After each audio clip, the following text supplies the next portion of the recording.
It's recording. Yeah. All right. Good morning, good afternoon, and good evening, and welcome to the Scandal Podcast. I'm Langston Smith, and sitting in once again for creator and hostess of the Scandal Podcast, Jaha Knight. And as we mentioned in our last podcast episode, we are using a new format in which we review 3 Scandal episodes in a row per podcast. Today, we'll be reviewing the following episodes. Episode 13, The Fish Rots from the Head, directed by Sharat Raju. Episode 14, I See You, directed by Paris Barkley. And episode 15, Pencils Down, directed by Regina King. I'm joined today by our Scandal Podcast team member from across the pond. And this week's 2 special guests, one from Atlanta, Georgia. And my God, I forgot where you're from. Tell me again, because I did, because I wasn't expecting you today. I took it, so you're from Florida, Jacksonville. That's right, Miss Jacksonville, ladies and gentlemen. And so, ladies, go ahead and introduce yourselves. Tell them who you are, what you do, and how they can find you on social media. Go ahead.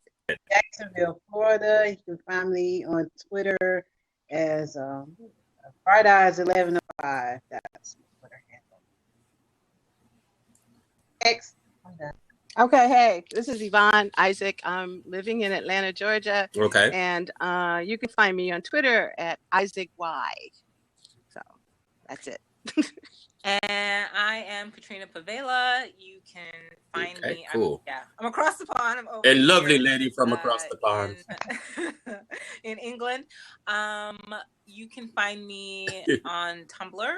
KatrinaPavela.tumblr.com. I will be blogging again very soon. I know I've been absent. And on Twitter, at #1feeling.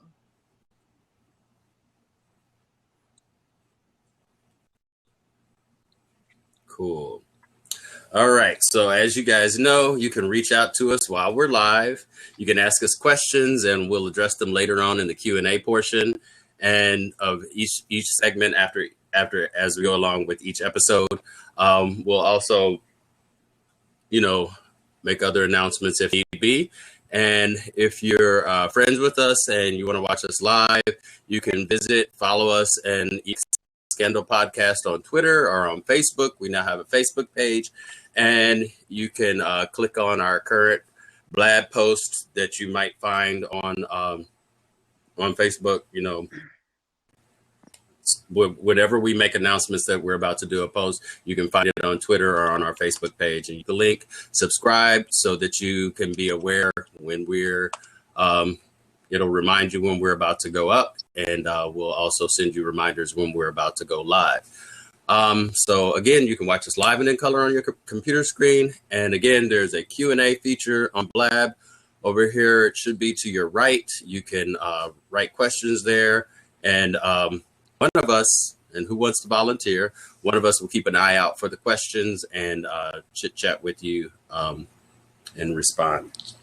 So let's start with our first episode, which is episode 513, The Fish Rots from the Head. So I'm going to go through a little brief synopsis of different parts of the story. So although Fitz is in his last leg of his presidency, he's still making the most of his position by entertaining a revolving door of Washington women in that big White House where he currently resides. The Secret Service is hip to the presidential playboy's ways, and they are following his lead by having a few private parties of their own. One hotel room rendezvous gets out of hand, and a prostitute named Megan ends up dead. Instead of phoning the police, the White House opts to call Olivia. The OPA cleaning service springs into action, and all links between the Secret Service and the dead woman are washed away. Marcus later discovers that Megan's death wasn't an accident. It was murder. Nevertheless, Olivia orders the team to not sue the man further. Mellie brings her young son, Teddy, over to see his dad. Unfortunately, Fitz wasn't expecting this visit, as evidenced by the fact that Lisa from the Treasury Department pops out into the bedroom wearing nothing but a big, fluffy White House bathrobe. Mellie shuffles Teddy away. He tells Langston, Olivia what let happened. Katrina in. And a They short both time went later, out. Okay. the Pope Go and ahead. Associates cleaning service shifts gears to look into Megan's murder. Yes. Okay. They popped up. Okay. Thank you. Okay. All right. So once we get them back in, then we can start with our line of questioning. Okay. Hey, Katrina. Yeah. Are you there? Okay, there you go. Now I can. Couldn't hear you at first. Okay, so now on to the questions. So hopefully you got to hear most of that. And of course, you hopefully have your questions in front of you. So was the storyline for this week's episode let me start since I'm a newbie. Episode 13, it was compelling. And why or why not? It was compelling because they were like, because this is what's happening in the next 3 episodes, the next 2 episodes, is that there's a whole bunch of crap going on and we're still trying to figure out how it all fits together. So you knew you were being set up for something. So for me, I'm always looking for answers, and it definitely started to bring stuff together, and also raise more questions. So compelling, yes.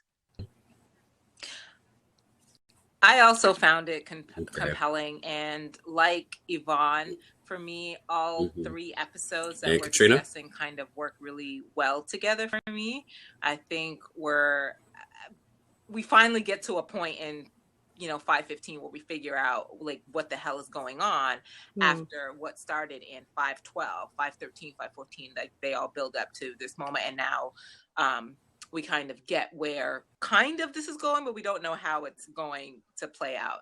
But so I found it compelling for that reason. Also, obviously, Baylitz, it was compelling for that. They finally had the chance to meet after so many months. So of course I was gonna love that. And it was full of all of the things that I thought it was gonna be full of. Olivia and her self-righteous, judgmental ass trying to hide the fact, and Fitz surprised me a little bit, but I don't want to get into that very much, but I love the episode, obviously, except for that creepy ass scene with Olivia and Jake. Yeah. Hold on, let me just say this, right? Because I really hope to God that we got the last of it in 5:15. But just let me say this. And I know it doesn't matter because I don't have any power and they're going to do what they're going to do. And I'm so frustrated that I'm going to have to say this in patois. Shonda, me can't take it no more. Don't know. Me done with Jake and Olivia. Me can't take it. Please. No more touch up with them genital. Me can't take it. Please. That was pretty good. Hey. I'm going to bring my husband up in here. Yeah, you should. I'm so done. That shit.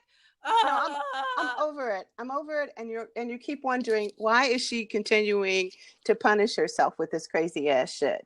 Because it doesn't even show any kind of power, because she's not finding out anything as a result of it. Oh God, we don't even want to get into the whole power issue of this all and her dealing with Jay, because it's just too much for me to deal with on a podcast, because I'm actually wanting to talk about it on my blog, and the symbolism of the whole red and the trench coat and all of that stuff. But Olivia has really kind of shifted to a kind of obvious and external forms of power that she thinks are really going to work for her, and it is going down this road, to me, of kind of obviousness, but also one of exploration for her, almost something that she needs to do in order to reel herself back to a center. Almost like the pendulum swing really needs to go this hard in the other direction for her. And I mean, if you just look at the people that she surrounded herself by, this, we've been talking about this in the chat, that she has surrounded herself with the worst team ever. Look at the people around her. They're all worse than her. And that includes Mellie, that she's backing. Mellie, Jake, and Rowan. These people all have things that are really similar in common in terms of how they define themselves externally in terms of power and how they look and what they project to the world and what they're after, right? None of these people are internally defined, not to get too kind of like, that specific about it. And this is the road that she's going down, right? And it's partly why we get all these colors that she's doing, because all of this stuff is external for a reason, right? Yeah, there's nothing happening totally inside here with her navigation system is completely off, and that is how Jake is always allowed to be with her when she is off in that way, when either she doesn't care or she's not looking for connection. And when we start out with her, she's not looking for connection, right? No, she's like engaging in this self-flagellation sex with Jake, and then it looks like she stops in 5:12 and 5, because in 5:13 when Jake's creepy ass comes into her bedroom and she's like, "What are you doing here? I'm gonna call the cops." I'm gonna call the cops. And it looked like they hadn't been having sex in at least, I don't know, a week or two or whatever, that she hadn't been messing with him. She didn't expect him there, and she didn't invite him, right? And he was well, but remember, and she told him, so why are you here? And he said, for the same reason you're following me, right? Which was totally not the same reason. Totally and we know not. Why. We know why he's doing right, because this applies to 5:14, right? I'm sorry, guys. I don't know where Langston is, and I'm just going with this. I got a lot of shit pent up inside in the last few episodes because I haven't really been able to engage with people like, on social media, except for my girls, including Yvonne. But I have been working mad hard. Anyway.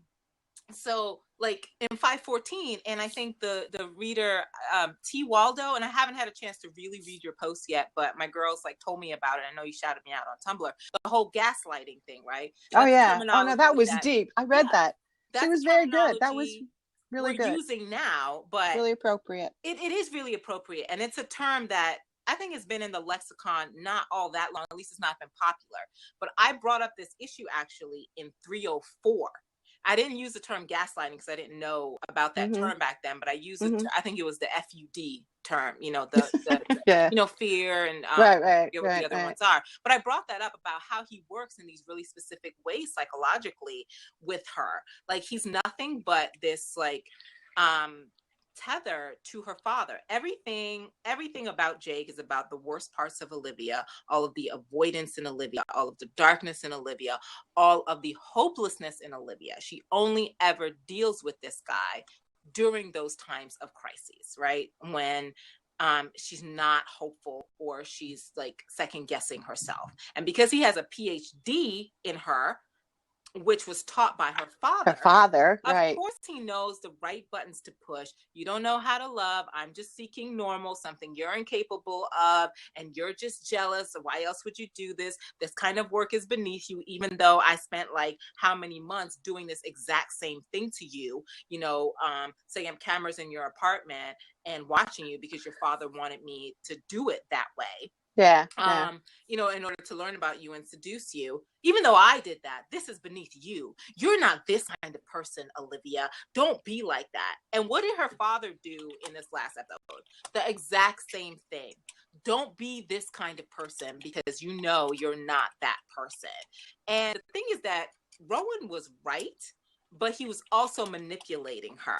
Right. And this is where what Shonda said at Paley Center comes into play, where she said for a lot of people, Rowan is evil. And yeah, he is evil, but he's also right. And the thing is, you have to know someone and be right and know how to use your rightness in order to get what you want out of them. And Rowan has been at this for so long that of course he tells truth. I could go through so many episodes that we look back at now and be like, yeah, that was right. What he said there was right. Her mama done said some right shit to her too. But you know what? Olivia's got to come around, to this. I'm gonna shut up now because I've been talking about it. Anyway. I had to get that out. I see Langston is trying to come back. Are we supposed to sort of stay into this particular episode before we roll into the next one? Yeah. And I don't know. You wanna? It's compelling. Blah blah blah. What was the game changing? Let me look at these things. Yeah. I don't know. Yeah. We're just flying by the seat of our pants here, guys. Because come on. I can see Langston trying to get in, but he hasn't done it yet. But all right. Well, let's. I don't know. There were a few like really cool moments, though. I mean, there were a lot of cool moments. Yeah. But, let's talk about the OLED scene. You want to talk about the OLED scene? Okay. First, let me say that Muses of the Minds. Tumblr.com. She wrote a little thing on that scene, which I really enjoyed for the most part, and I tweeted some stuff about it once I could. And like I said, some of the things like I expected. In that I expected that Olivia was going to be self-righteous. I expected that she was going to be like, look, I'm just here to be professional and to help you out. I don't really care. But it's like, you brought up the issue of his bedroom like 4 times. Yeah, it wasn't absolutely really necessary. And I really love that Fitz, once again, and I hope people have been observing this, he has started to place boundaries with her, which is something that he really needed to do because he didn't have any boundaries with her, right? You let the murderer of my son out of jail behind my back. I love you so much. I'm going to forgive you, even if I have lost trust in you, but we're going to work through this, right? And before that, I mean, she schemed with Mellie. She schemed with how many Mellie? times? How many times, right? To supposedly fix something that was going wrong in the presidency. Exactly. So, and she's always used that as an excuse. And it's like, no. I forget who said this. I think it was, God, her I could see her avatar. It's right in my head. I don't know if it's Love and Scandal 6 Ways on Tumblr. She said a while ago, she said, look, and I think she said this about Mellie, maybe. She said, look, if I think that you need a big screen TV in your house and I order that big screen TV, it gets delivered to your house, but I send you the bill, how is that right? Right? You didn't ask for the TV. Yeah. I thought you needed it, but now you have to pay for it. Wait a minute. It's like watching Jerry Springer. Oh, it was a gift. Or those judge shows. Right. They didn't tell me that I had to pay the bail back. I did this for you. Right. Which is something that both of her parents, I've noted, have said that to her in the past, right? Oh, yeah, I did this for you so you could be happy, or you could be like where you want. Like, we could just go down so many instances of the past. And I feel like we are finally this season getting to see what Olivia is kind of really about. Like, my perception of her has changed, and it's really, I want to say, not in a bad way, in a, this is really what I'm dealing with here. I still think that I'm right about the things that she's after, but as far as the things that she's capable of, it is no more, this girl just got, into a bad situation. She was in love. She felt like she really needed to do that. Right. It's more than that.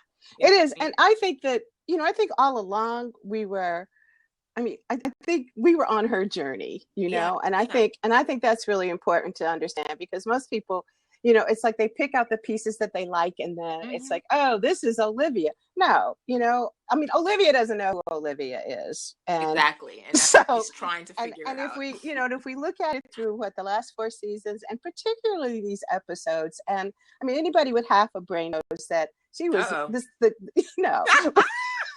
that she was never going to come out of this kidnapping hole. Never, ever, ever. And that to me was always a prescription for disaster. No matter what she did, it was just going to get worse. And it had to get worse, despite, as you said, the external trappings and stuff like that. And I loved Fitz saying, "Don't tell me what I have to do. You don't get to tell me what to do. What I have to do anymore." I didn't finish with, I went off on this tangent, but I will get back to that.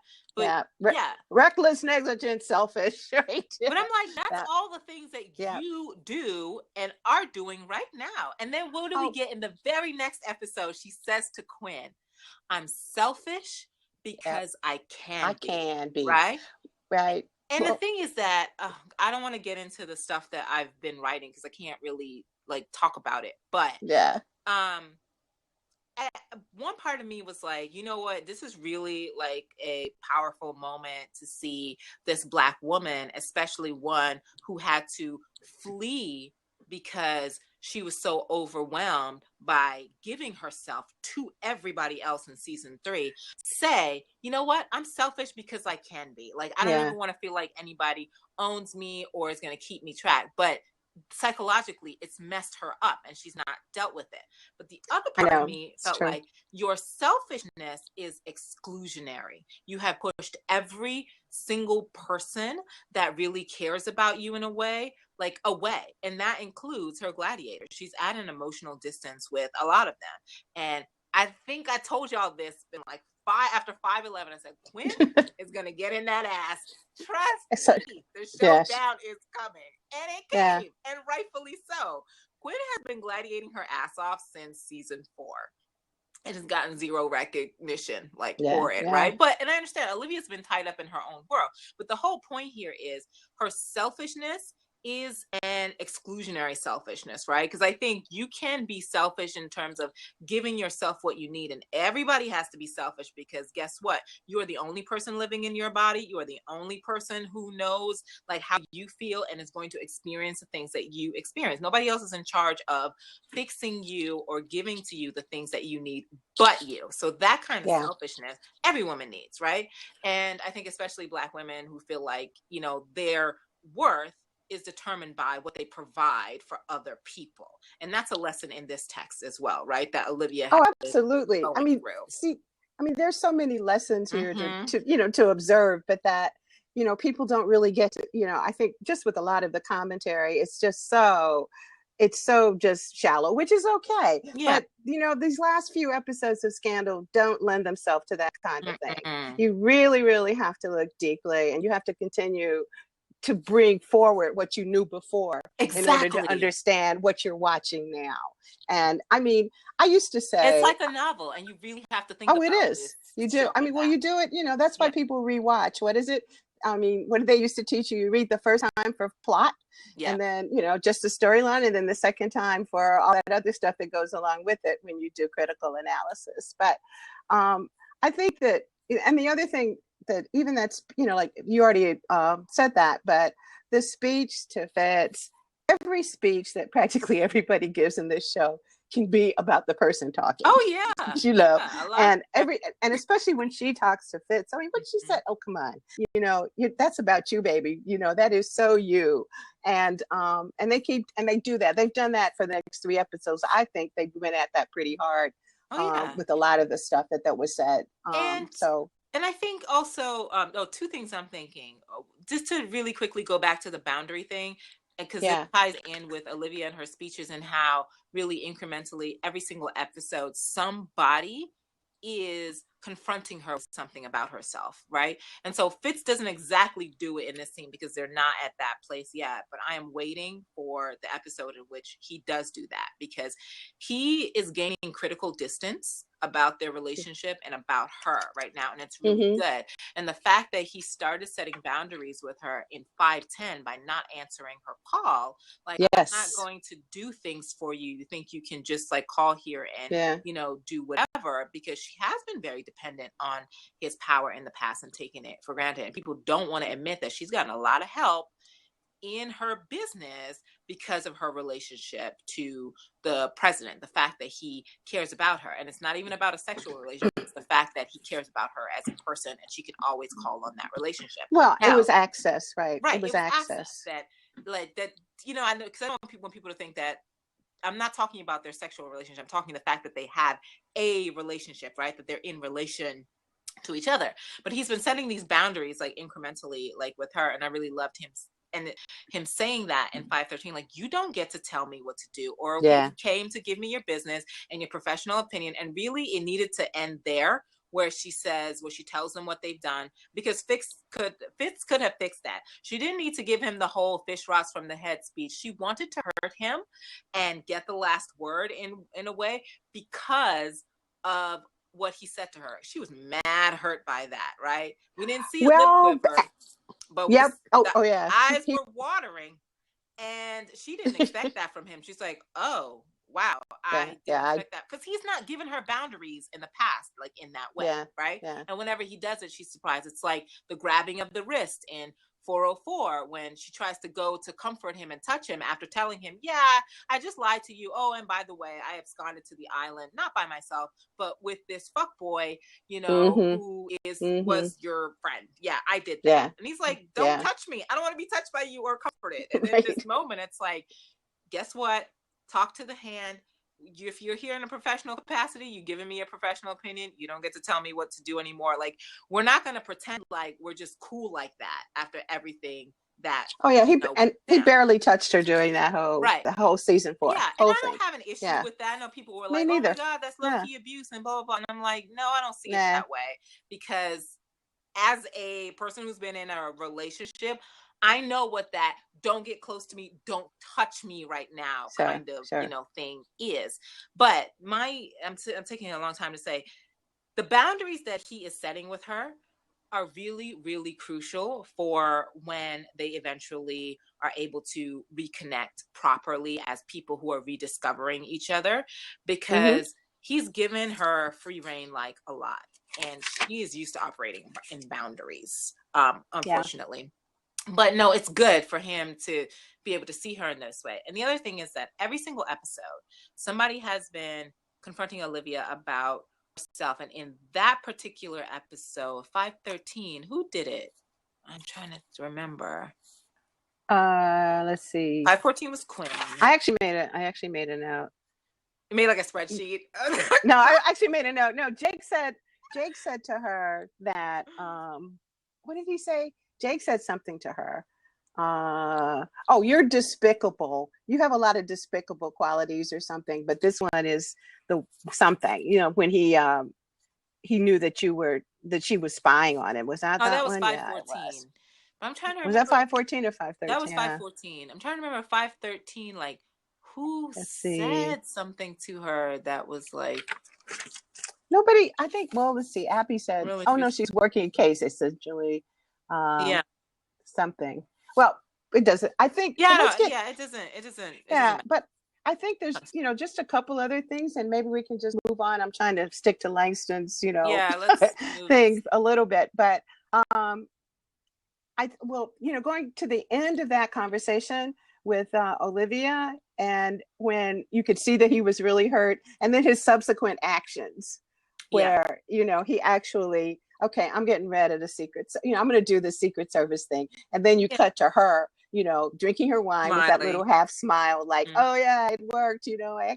He actually heard me, which she has done. Hey, Langston. Hey, Langston. You see, hear us? Yeah. I'm not even saying, are people out there?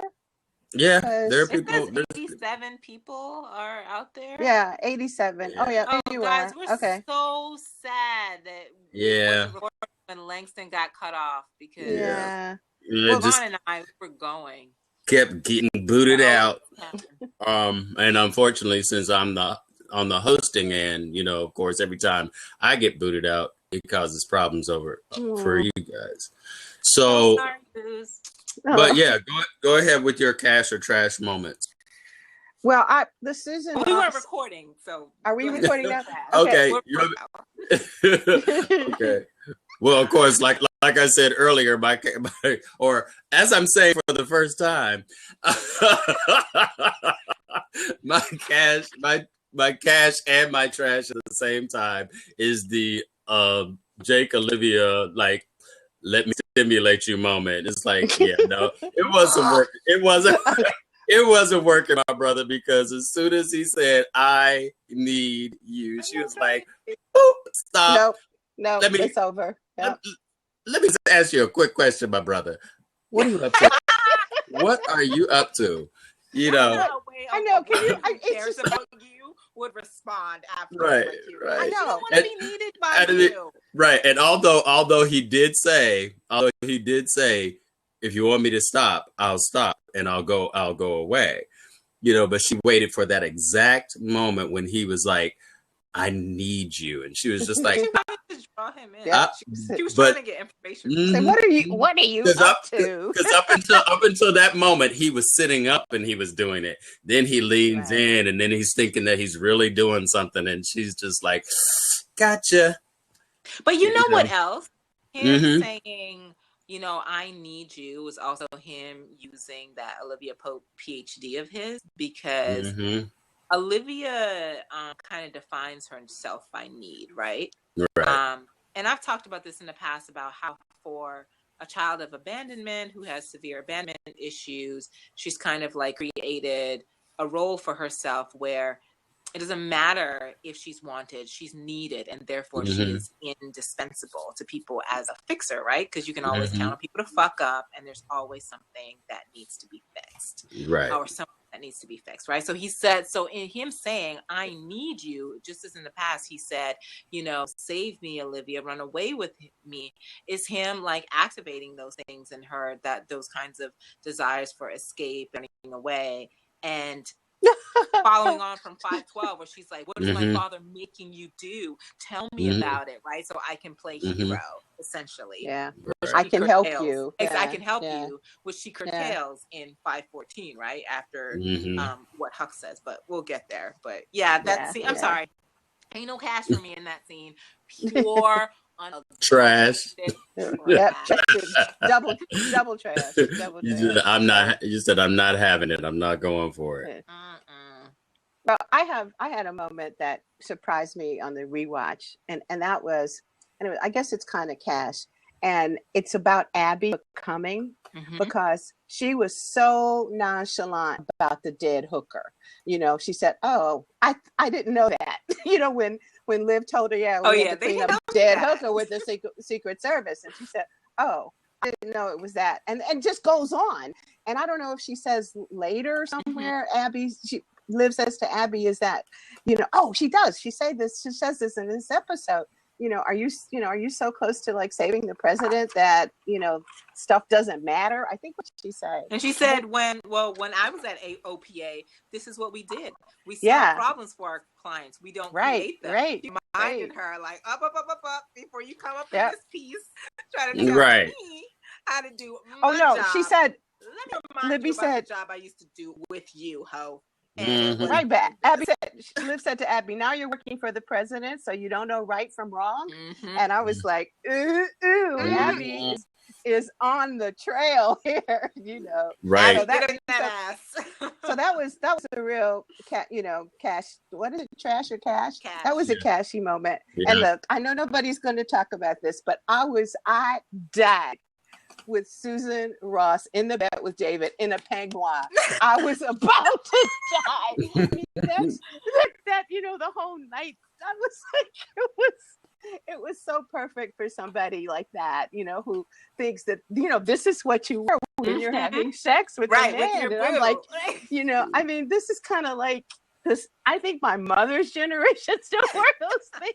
It was so Marilyn Monroe-ish kind of, outfit. But anyway, that was just my hysterical moment. Wear those when my mother was still alive. Yeah, my mother. On the weekend. But a really, really good cash moment though was, and this was Michael practicing braiding the dog's hair. Yeah. That was just a lot of people didn't get that, but it was like, for the longest time, we were, everyone was asking, well, what's going on with Ella? Who's raising Ella? Now we know that, it's Michael. Michael, stay-at-home dad. Even though, he was paid to be there, he's, doing something other than just sitting around.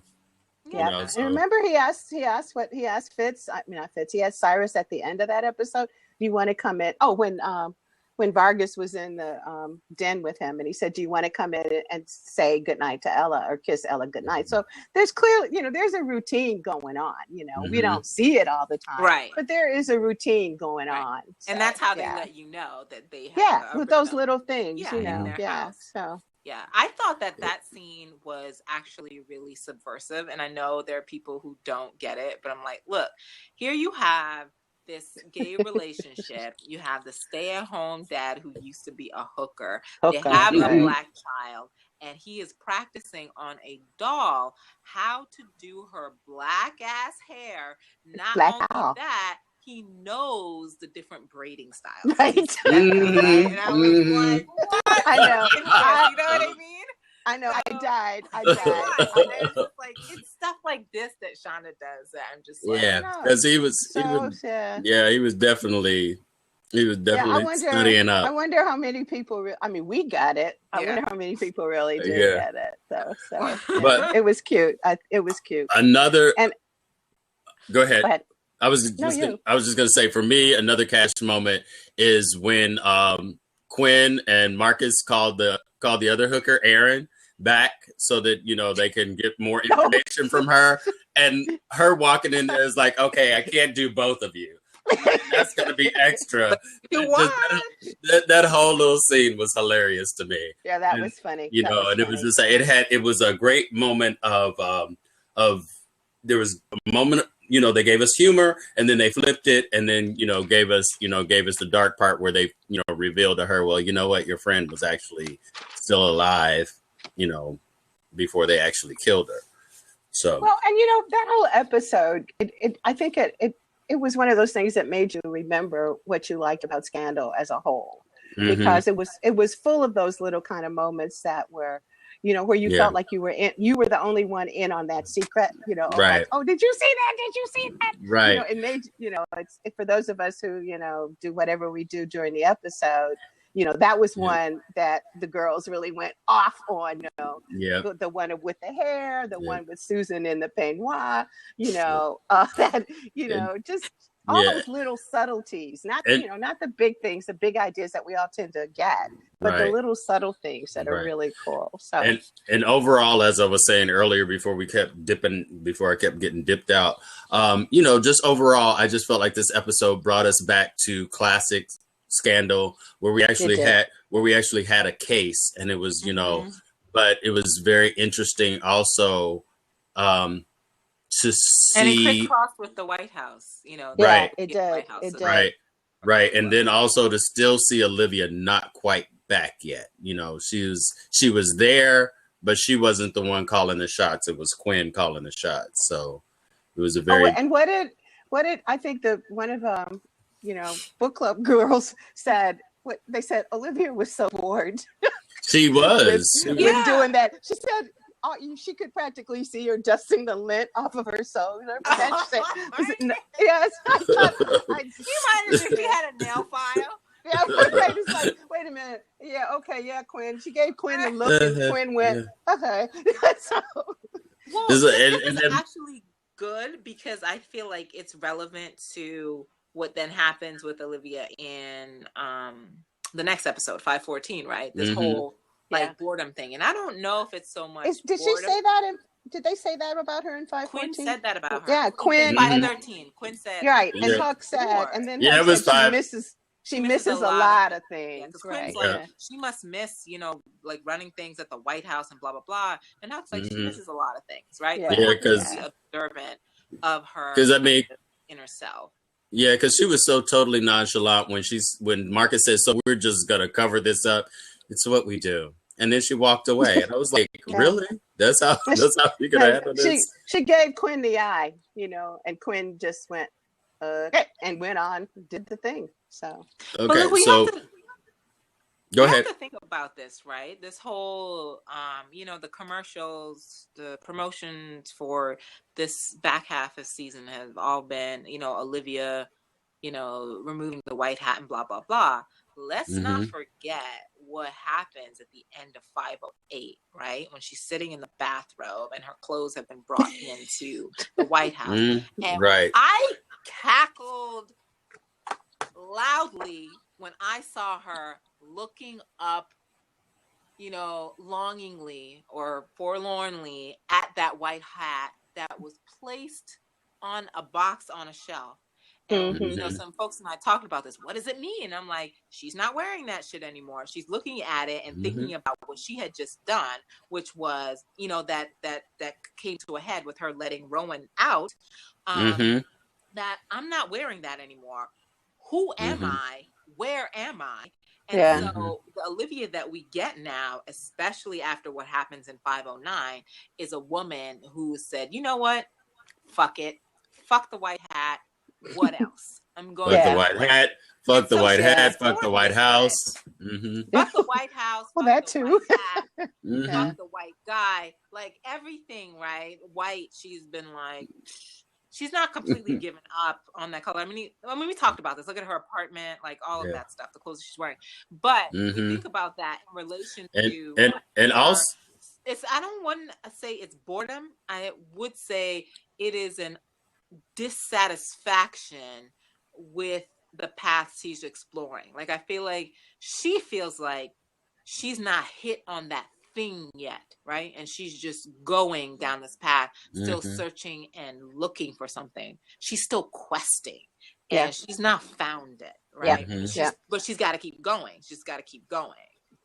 Sorry, you're going to say something. And you know what, her that was also 508 was also that color transition for her. I just searching for that because those red dresses, because it was like they were all red, and then Fitz comes in and says, I like that one.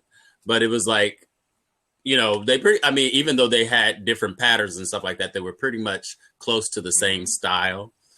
And, and I think she was just sitting there like, I can't believe this is my life right now. But that was, I think that's when she started making the color transition. It was time. Like you said, she was looking at the hat, she was looking at the dresses, and I think she was just realizing something needs to change, but I can't quite put my finger on it. Kind of situation. We can't forget about the pregnancy that is also, at the back or forefront of her mind, and the fact that at that point she knows what she's going to do about that pregnancy, right? Fitz doesn't know, we don't know, but she knows. Yep. That wasn't a surprise abortion, and that could also have a lot to do with her stature, kind of her distance. Her distance and her not being, out there like she normally is. Oh, yeah. She's still dealing with that, because because even though for us, we had a 4-month break, and even though it's been a 6-month jump, realistically, I don't think she actually dealt with that. She has not dealt with that. She really has. Because everything's been sublimated, whatever it is. Are you're going in and out? Langston, don't disappear again. Yeah. Right. It also took her half a season to replace her couch. This is true. So let's Christmas Eve or whenever it was. Yeah. Yeah. Oh, there he goes. Wait, I can still recording. Yeah, and Langston, you're still alive somewhere. Yeah, we hear you, but we can't see you anymore. Yeah, she had it replaced on Christmas Eve, and I'm still here. Yeah. I'm still here. Can you hear me? Hello? Okay. So basically, like I said, she went that long time without replacing the couch. So here she just removed a human life from her body, and it's going to take a minute. And I think this adversarial thing that she now has with Jake and her father is pulling her back out of that. It'll take a minute, and it's never going to be the next minute or the next day. It could be 10 friggin' years from now. I mean, that's how those things are, and it could never happen. And I think people need to be prepared for the fact that it may never happen on this show. I think it may never be dealt with in a way we can see it on this show. I mean, because and she's not an external processor either. No, so. Not at all. Not at all. So and we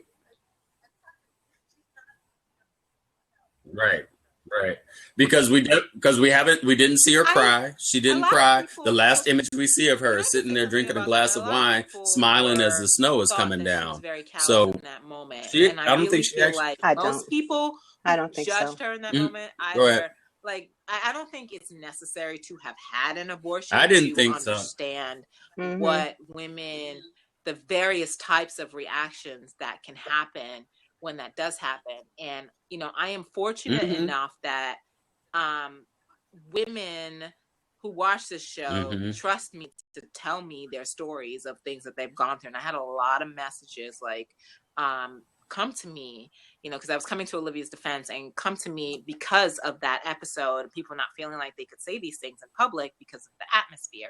And also, you know, like, I know people in my life who have gone through these things and have dealt with them in lots of different ways. So, you know, there's no prescriptive way of dealing with this thing except to confront the fact that you did it and accept that, like, about yourself. And that is the thing that I don't know that Olivia has really done. You know what I mean? Like, the redecorating both self and home that she was obviously used to busy herself with in those 6 months can be a form of procrastination against the work that she really needs to do internally.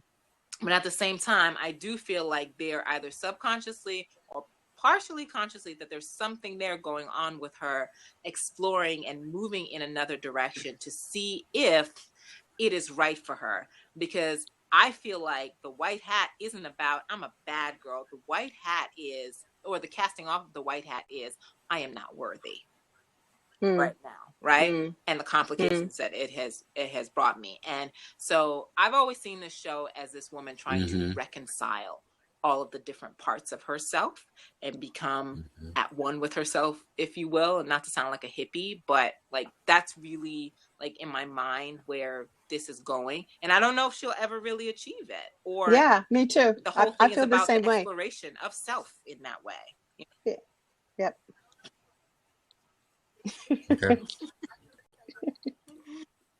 Okay. So I'm gonna pull us back in. So let's go to our game-changing moment. What was your game-changing moment for this episode 513? Oh gosh. What happens at the end of 513? I'm trying to remember. Oh, Jacob, she goes to the house and finds out they're engaged. Oh shit. Yeah. Right. Yeah. I have two game-changing moments, small and like big, plot-wise. Right. So that is like a game-changing moment, because she goes there obviously, you know, feeling a little bit better and good because she had like a small win with the Fitz thing, that she was still able to get through to him, even though they have this, like, they're in this really strange place.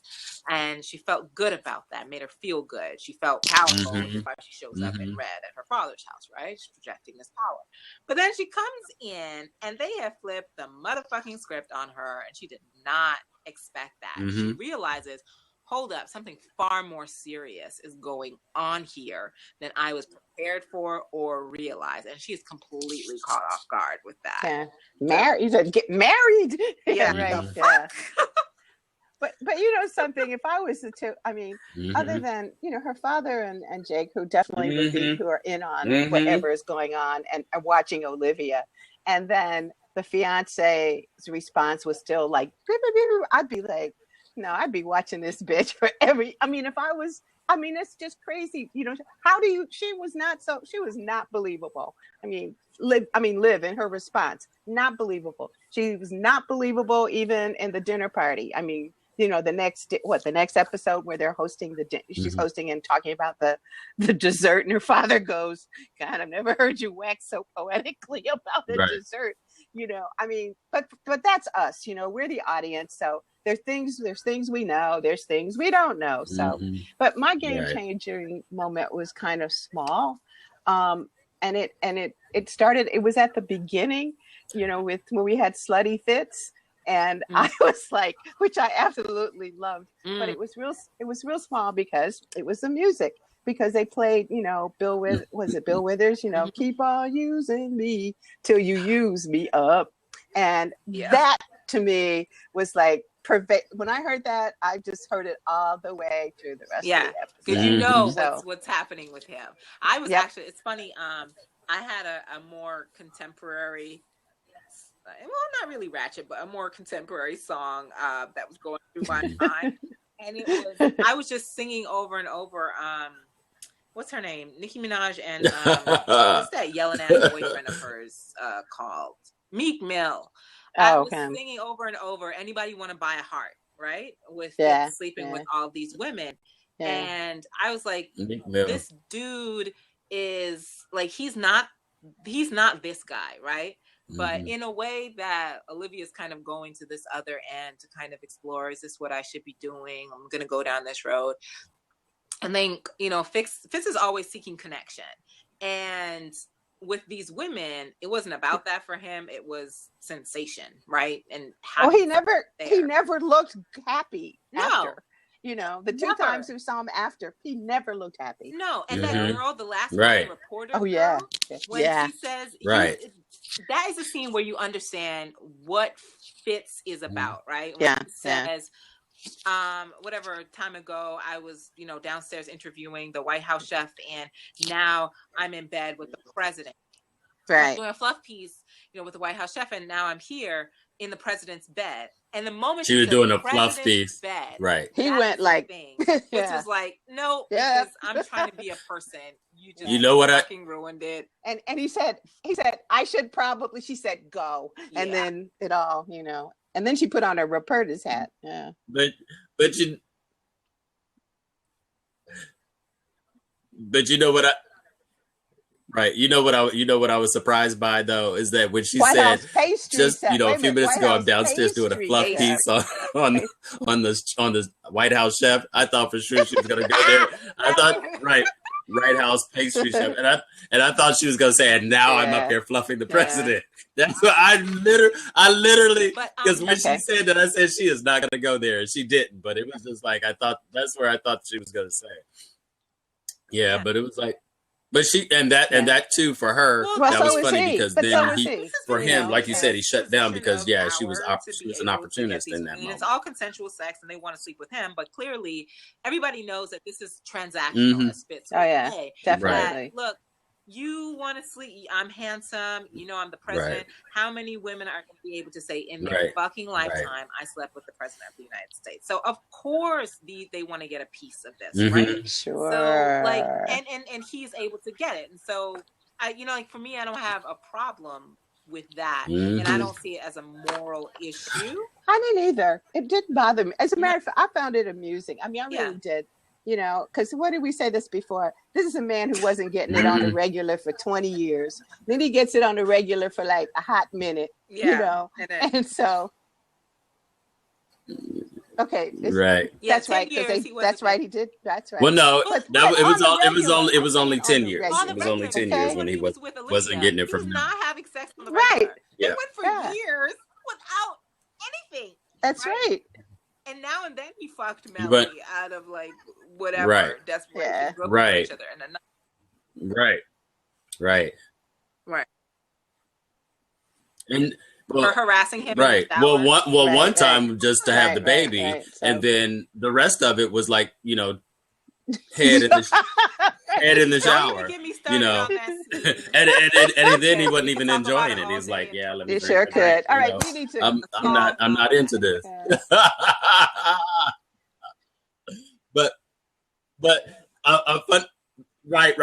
But a real quick funny moment that really cracked me up was when Abby and Sam are waiting by the elevator because they're expecting another trick. And it's Susan. I was like, but Susan and Abby's face was like, oh hell no, no, this like can't basically, I'm gonna earn that was your cash endorsement, because he's like, I don't know, people are down on Fitz, but this man is probably only one of the very few people on the show who, one, accept responsibility for the things that he's done wrong, and two, is interested in doing better and righting his wrongs and will openly admit to that. And I love him for those things, right? But, that scene also, what, I think what we forget or what, maybe we didn't. But remember, he says to Susan, never lie to the He says, never lie to the American people again. Yeah. And basically, what Susan said to him was what Liv had already said to him. And so Susan reinforced it. And then you see him going into the whatever it is where they give the press conferences and doing that thing. The briefing room. So she reinforced those two things. I mean, it was Liv and then Susan. Because they're of a similar mind, right? Like Susan and Fitz, I was Fitz back in season 4, and the reason why Olivia believed in Susan and helped push her forward, you know, at Abby's behest, is because Susan is good for Fitz. She's idealistic, but she's more practical than he is, and she actually cares. Like, you know, I'm gonna sing Susan's praises later, but she is my girl. Like, I like love the two of them. Susan forever. I need a T-shirt like with on. But can I say one last thing before we move on? That my small game changing moment. Because we already talked about this, Yvonne, when it wasn't recording, and it was during the OLED scene. When, I mean, that scene is automatically a cash for me. Come on, you don't even need to ask me. Come on. But my changing moment is when Fitz, you know, creates that boundary with her and tells her, you don't get to tell me what to do anymore. Right. And, you know, the awkwardness that kind of proceeds, but I thought, good for you. That's what you need to do. And she needs to hear that too. Yeah. The boundaries you guys are right now, like, that is important. And when you guys get back together, because come on, like, that's going to be really important for your relationship, and a change for Fitz, and the critical distance and perspective that he is getting now about their relationship. It's good for him. It'll be good for them, like, in the future. So that was important for me.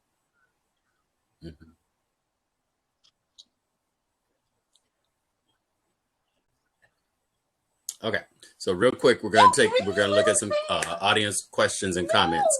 One of the questions, game changer for Brown Shay, Brown and Shay, was that her game changer was seeking the justice for the prostitute. That was one of mine too. And then, of course, Guilty Please asked what happened to Lily in the Pulitzer of Thirst. Maybe her wig fell off. That was me too. I was laughing because I was like, the Pulitzer of Thirst. And then Brown and Shay says that Fitz sees one of my in friends Susan the things Susan that he Fitz wanted for himself and his presidency, and he has such respect for Susan. With 2.0, you work it all out, you get rid of all the mess. So she calls him Fitz 2.0. I love that person. Yeah. Well, okay. Let's move on.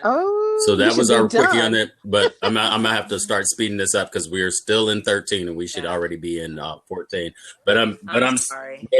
But that's mostly because of the technical difficulties, and so I just wanted to let you guys get that all out. Who's your favorite favorite character, your MVP for this episode, and why?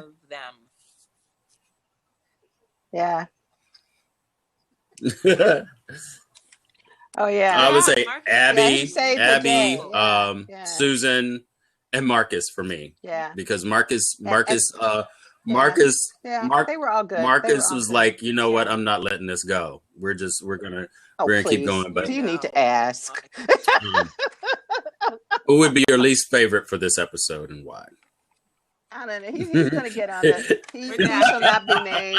Well, we're just going to say it out loud so the rest of the audience knows what's on our mind. Jake. Yes. and you know, the thing is just like, it's almost as if, I don't know. He's just worn out his welcome. He's worn out his welcome, and that's not because I don't like Scott Foley. I just remember people need to, you know, what they do. This group does this, but they had some fantastic lines, though, and sidebar lines that, you know, didn't necessarily advance the story, but there were great lines in this episode, so it was fun. Mm-hmm. Yep. Mm-hmm. Okay, and we're getting to that right now. So what are your top two character quotes or your favorite? If you have one or two, what are they? And the second thing was, what is it? When Quinn said to Marcus, sometimes you get to save the day, sometimes you get to do this. So I like those two. Yeah. Oh, what did she say to him that I like? She's like, when are we going to stop hearing from Reverend Marcus? Mm-hmm. Right.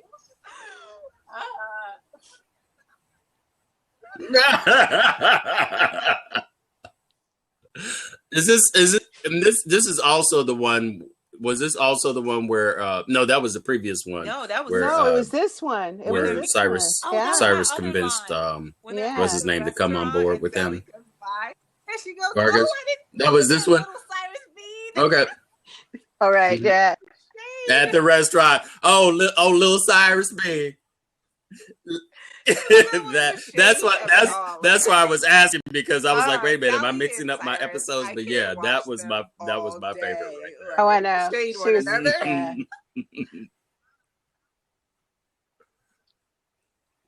Okay. No, we haven't, but we'll move on. So we're gonna. I think we've said as much as we could possibly say about this episode. So we're going to move on to. I think we're okay. So now we're moving on to 514. I see you. So really quickly, Olivia has cameras set up so she can spy on Jake's new fiance, Vanessa Moss, and of course, it's hard to spy on a spy. And Jake is hip to Olivia's not so secret camera setup. He lectures her on her daddy president issues before assuring her that he's in love with Vanessa. A short time later, Olivia tells Jake she wants to call a truce. She says she misses him. All seems well until Olivia realizes that the way Jake met Vanessa is the same way he met her.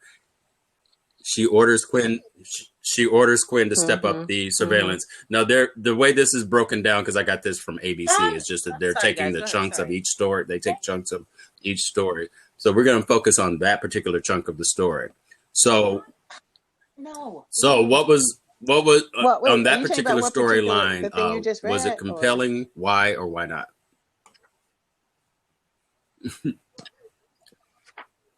That particular storyline with Jake and Olivia in regards to Vanessa and the surveillance.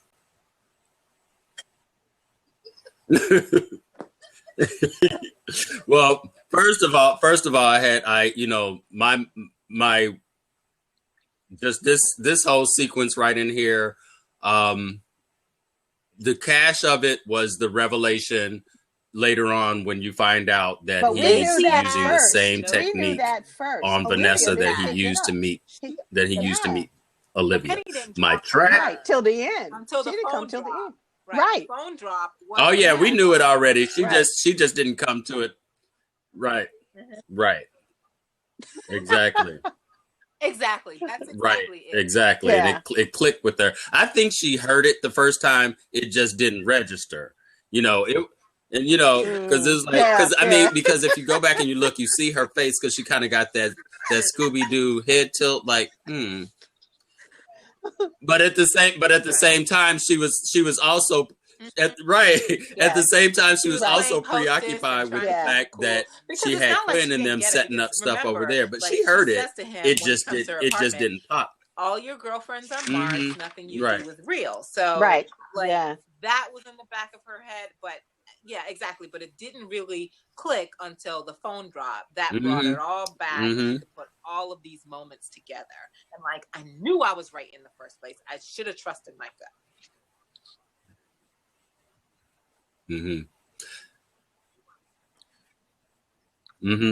Okay. And then, of course, I know we probably will all agree on this trash moment from this sequence of events dealing with Jake. Did you like watching? When he looks at the camera? To pretend you were her. Did you pretend? Did you pretend? Did you get off? Did you pretend you were her? Did you get off when she got off? I wanted to punch through the screen. Really, dude? Can we also notice how every single time he has to bring up his supposed sexual prowess, and these little girls cream their pants thinking that is sexy. These Jake fans, and I'm just like, don't you know any man who has to tell you all the time what he does for you and how great he is? Tell you how good he is. You know what? He's probably one of those. I've never heard about what he could do for Olivia. Oh, he's probably one of those call me daddy guys. It's like, call me daddy. Who's your daddy? The only time, the only time Fitz has ever said The only time Fitz has ever said anything, and it wasn't that offensive, was when he said, "Now let me use my superpower." No, he said, "I'm using your and that's what I said. It wasn't offensive. It was like it was like your superpower. And, I think, but using my superpower, right? So it was. It was classy, is what I'm saying. What Jake said was not classy. Is this the one where he told? Wait a minute, you're talking about when he came back to her apartment after when he comes in and he when he tells her she has detestable qualities. Yeah, is that the? Yeah. Oh God, I hated that. And wait a minute, Fitz messed you up. She started to. That's the part I wanted to punch. Fitz messed you up. Not you. He said, "Well, your father," and you have he really messed you up. But can we talk about how she automatically went to Rowan though? Yeah, she did. Right. She went. And that right. No. He said he messed you up. She immediately she said, "We're not talking about my father right now." He goes, "I'm not talking about him. I'm talking about Fitz." You just were afraid of him taking over, and I was just like, Fitz, and I'm saying, this goes back to because I've always Jake wants to be Fitz. Jake has always wanted to be Fitz. Go ahead. Oh God! Oh! Well, let's talk about that. Let's talk about that part right there because that actually goes back to the general situation because two things that let you know, and we're also going to get to that in 514. Two things that let you know that Jake is just Papa has really made him power hungry because he said once on the balcony that he wants, the White House or he wants that kind of power. And then that look that he gave Fitz when Fitz was announcing him as the NSA director. Everything went black and white, and he was just looking at him, and it was just such an envious kind of, it was just so. It was kind of biblically creepy, is what it was. It was like that whole thou shalt not covet type of situation. I was like, he is so covetous of everything that he has. Second half, I can get used to this when he's sitting on the Truman balcony, which he said twice. And anytime they say twice, it's almost like y'all got this, right? Exactly. This is Jake saying this. With the and I've always known that he's wanted to be Fitz, and it's very much. And it's also the way affairs happen that in affairs, a lot of times you don't necessarily, it's not so much that you want to have, this man is so attractive to you, but you want to be the other person in that affair, whether it's a man or a woman. And to me, that's pretty classic. Yeah, I want that life.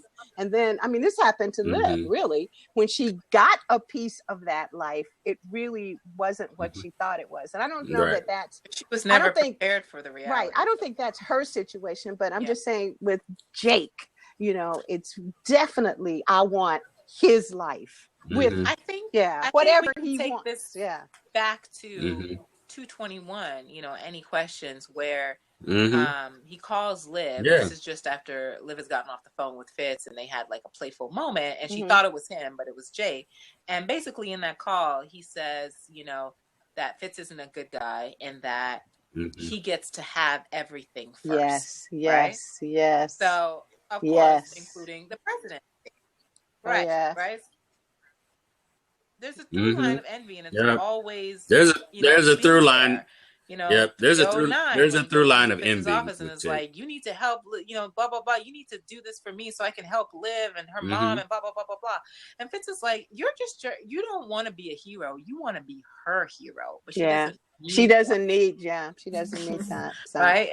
But he's always look at season 4 with the whole gun thing and him like, let me kill your father, Liv, and I know the best strategy to like beat him. And all this right.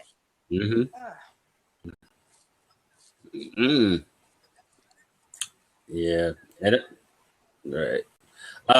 So let's see. So basically, are we saying that was that compelling or not compelling? Jake and Olivia scenes like they make me see the whole sequence of it. I know the manipulations that are at play, and because he's a detestable person like really get on my nerves.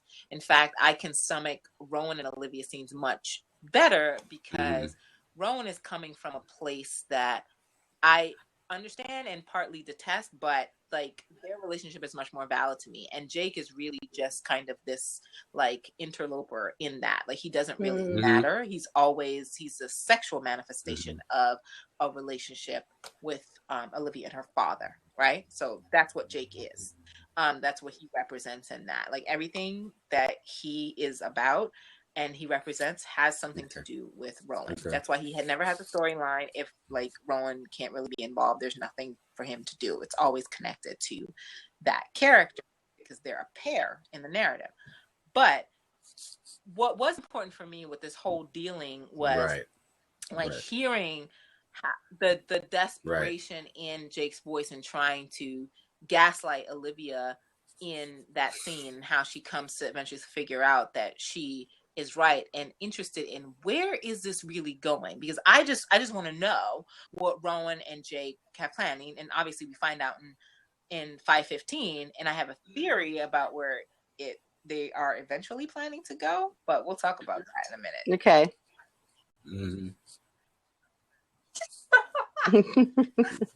Yep, that's what I think. I think we're on the same page. You see this?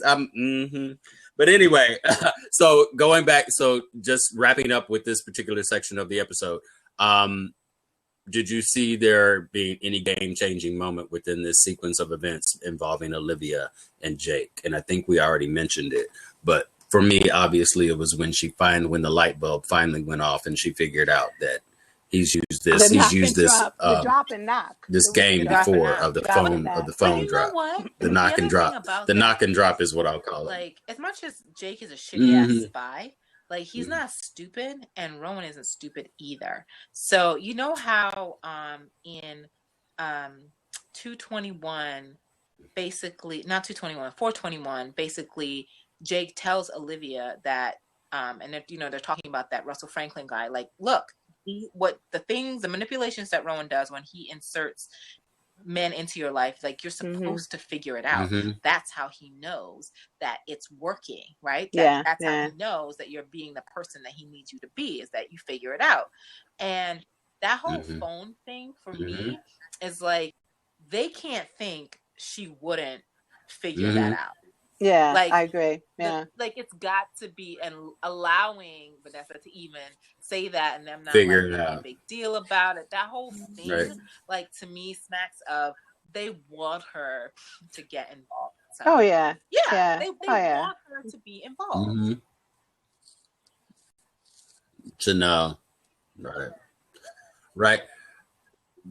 But and the other kicker too is I mentioned this in Scandalisa's and Scatarati's that Jake is that's perfect. He is not a Mac. Yeah. All of this is training. This is all everything that he does.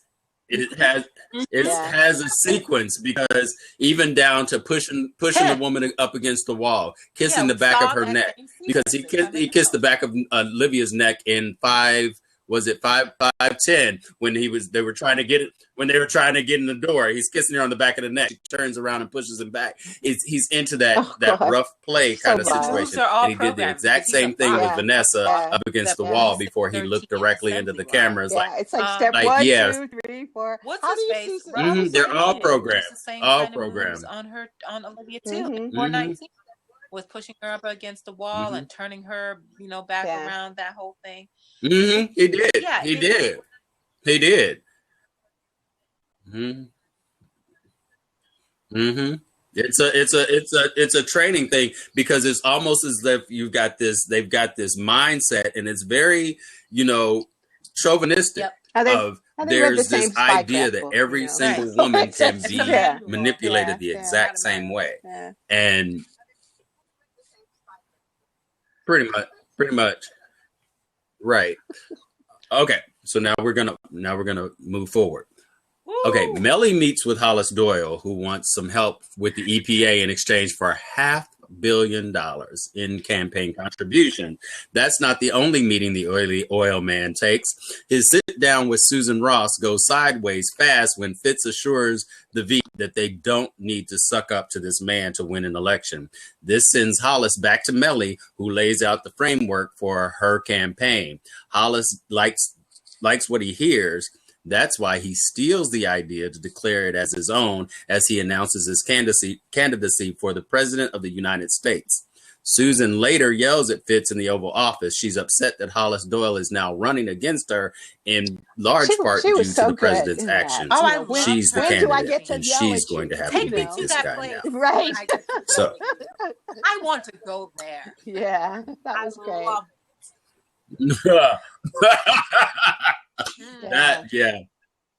So that goes at the top of my cash list as well as my top quote. One of my top quotes. It reminded me that there were Republicans, because Fitz is kind of a Rockefeller Republican, and I mean, for those of you old enough to know what that means, and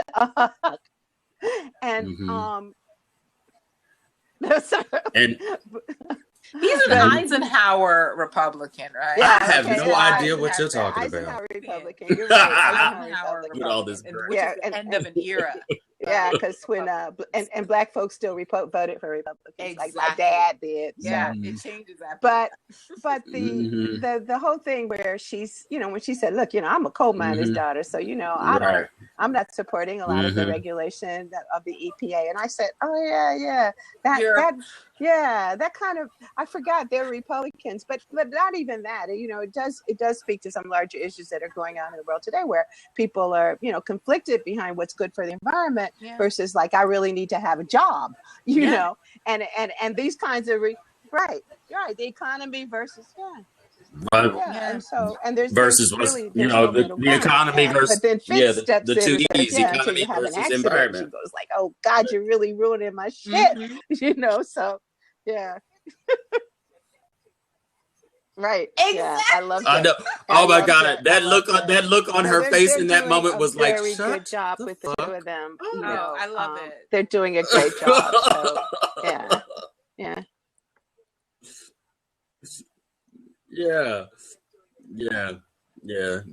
I love the chemistry in the play between Susan and Fitz, because it's like she's very motherly, and Fitz is like, she has to rein him in like she would a child, like she's giving you that mother look, but you're not catching it. Yeah. So then later on she has to snap out on you, and it was she does. She does. Even despite the fact that she has that underlying disrespect regarding his regarding his affairs and all of the stuff that he's been doing, she's still cheaters or something. Yeah, once a cheater, always a cheater. And they were looking for Fitz's endorsement, and then this time, again, and it comes up with this episode and the next episode where they talk about cheating. So I'm looking for cheating to have something very significant in her life, besides the fact that in addition to dumping David, but something there. Yeah. Oh yeah. Right. What her big secret is. Yeah. Yeah. So. I have a theory regarding her, what her issue is. Yes. Mellie was Mellie again. But the other, going to Mellie and Hollis.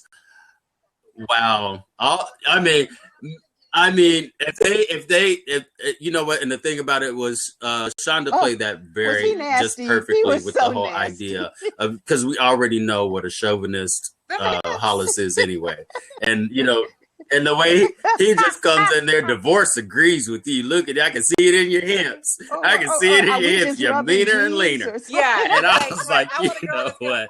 And he's just like, was like, we just roll. Oh my God. Yes. He goes, are you going to put out for me, Mellie? You going to put out for me? Or are we just going to be rubbing jeans? I was like, wow. He has no filter. Yeah. I miss him. It is. He just so no filter, none whatsoever. And Yes, yeah. It was like, you know, it was great that they found a purpose for him again, just like what they found the purpose for Sally and putting her in the Liberty Report, because it was like oh my God.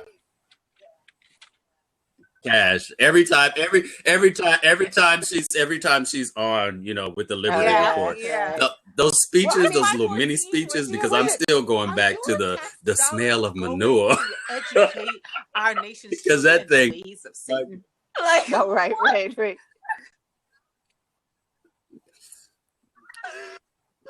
my God. Oh. And how about that the stampede, the stampede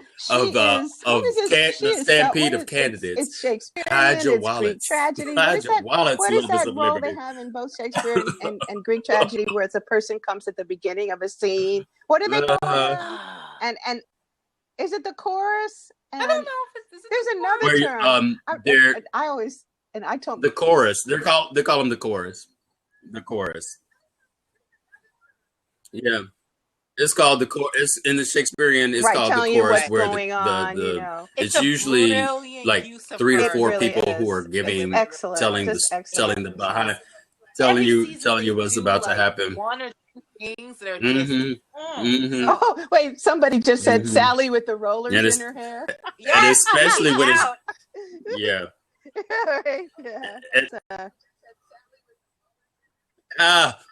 we're getting to that. We're getting to that.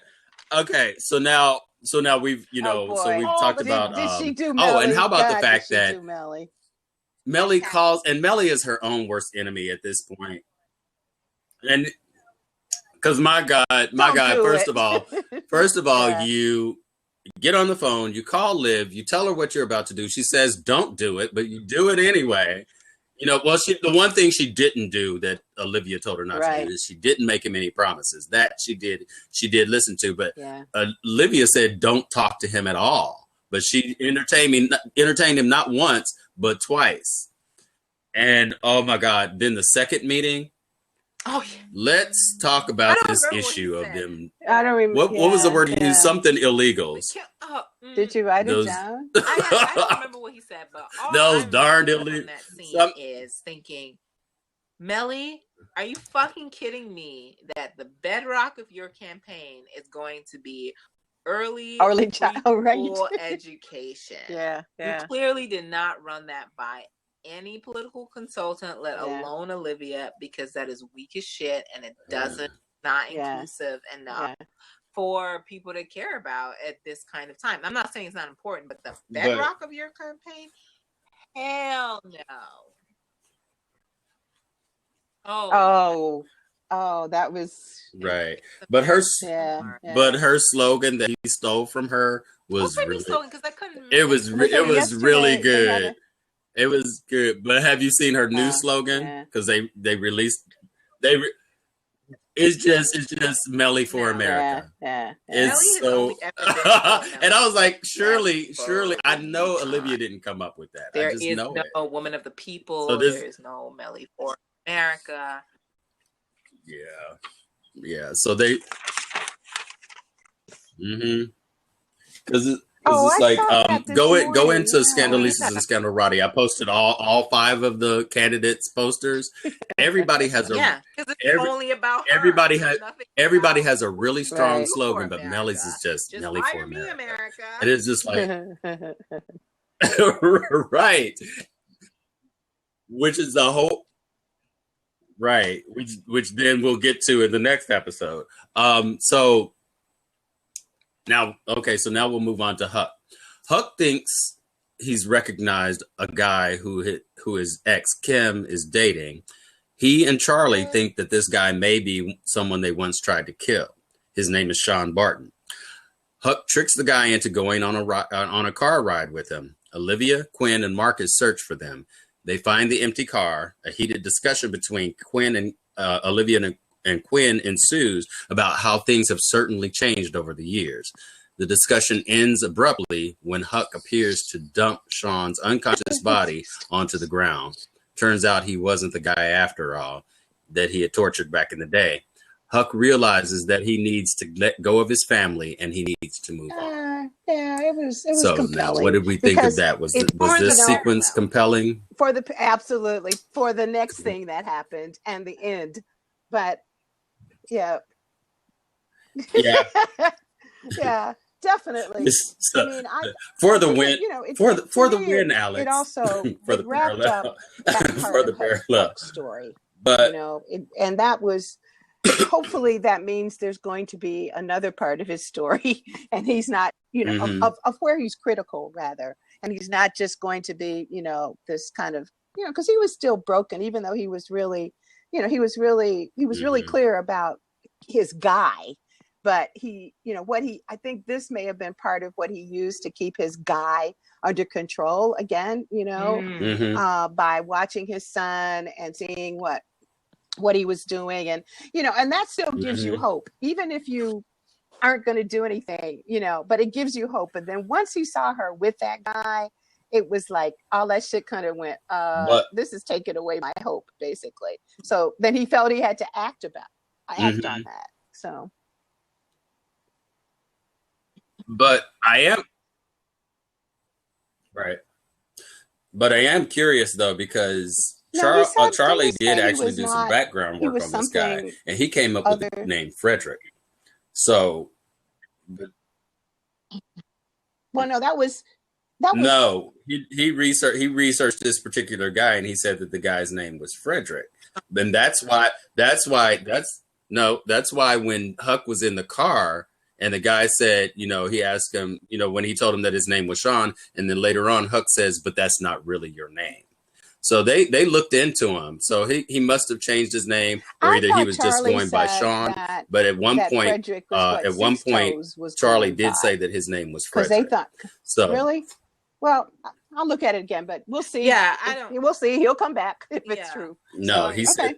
No, he said that's what this guy's name was. Really, it served a purpose for Huck, because I really hope people have been noticing that Huck was able to face his trigger, which was Rowan in 509, and he has been, because Huck spent the first half of the season doing the goddamn work, right, that he needed to do in order to be better after his rock bottom of telling Quinn to shoot him in the head after slaughtering a bus full of people, right? And that's why he could recognize the signs with Olivia in 512. He basically tells her, what are you doing? Right? Yeah. Because it is Jane, is it J Armstrong 05 on Twitter, who's a part of our group with Yvonne, has been talking about Olivia in terms of addiction. And I think she's really right about how Olivia needs to reach this rock bottom, and rock bottom is a feeling, right? It's not an event, and it's not, somebody saying something wise for you. It's just a place that you have to reach for yourself, and it could be small, it could be big, whatever. And that Huck recognized, because he's been there, because his story has been a tale of a recovering addict, right? And an addict trying to get through recovering, falling.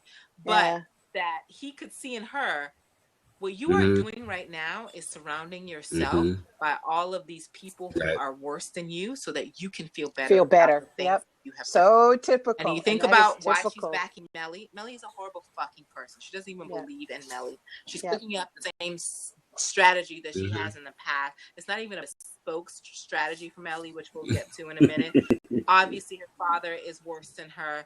And obviously, Huck is a terrible not Huck, but Huck is a terrible fucking person whose only value is sexual to her and the company that he keeps, right? They don't even hang out anymore. They don't share meals. She's not interested in that kind of stuff with him. She's only interested in extracting a sensation and a maybe nightly distraction from her own thoughts with him. And Huck recognized that in 512. And so for me, the story was important for an addict kind of momentarily relapse, but pulling himself back in and being in a place to do that and to talk out loud about what it is and the mistake that he made in doing so. And that moment in the car makes Olivia think about, after the gaslighting that Jake did with her, that, am I just trying to be the hero as usual? Because that's the role that she plays all of the time, right? Saving the day. Like, am I just trying to do that? Maybe Jake really is trying to move on to something normal, as Kim was doing with this guy, and I'm preventing him from doing that because I can't do that right now, and I can't be in that place, right? Yeah. And that's how we get to that apology, because of what Huck says, and she thinks, maybe I'm doing that too. Maybe I'm just preventing people from moving on in the ways that they need to move on because I can't do it that way right now. And so for me, it was compelling for that reason.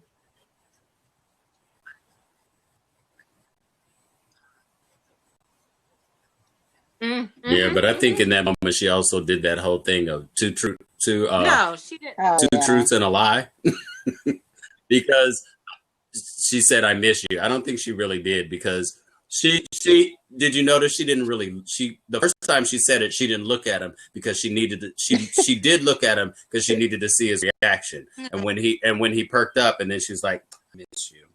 The second time she didn't even look at him when she said it. And then went on to say she took responsibility for the stalkerish behavior, which was the truth. Right, which was the truth. But but I think she definitely lied to him when she said she missed him. But she knew that it was the way to, she knew it was how to draw him in. She knew that. This is a person who shows up and you don't even want them there. How could I mean, look, she hasn't had enough time to miss it because he's still there. Right. But I think, but here's the other part of it. I think what she really misses, because I think we all kind of struggle with that. Nowhere. What was she saying to him? I think what is she? No, you know what she misses? I think, wait. Sorry, go ahead. I think she misses. This is what she misses. The comfort of having him in that friend zone, boy toy. I like to call it the teddy bear function. Teddy bear zone, it's like when shit goes wrong, this is the guy I can call. This is the guy I can talk about stuff about with my guy or my life. And that's what she misses, because that's it. That's what she misses. That's what she misses. Yep. Well, until he said, because they used to be able to talk about Fitz until he got all. Don't you think you should be talking to your boyfriend about this? Right, exactly. So, girl, why are you talking to me? And I think they switched when Olivia said to him in the Oval, you thought I was supposed to choose you. Yep. I was supposed to choose you. She pointed out his mental manipulation. Yep. And that was all she wrote. There, no more friend zone.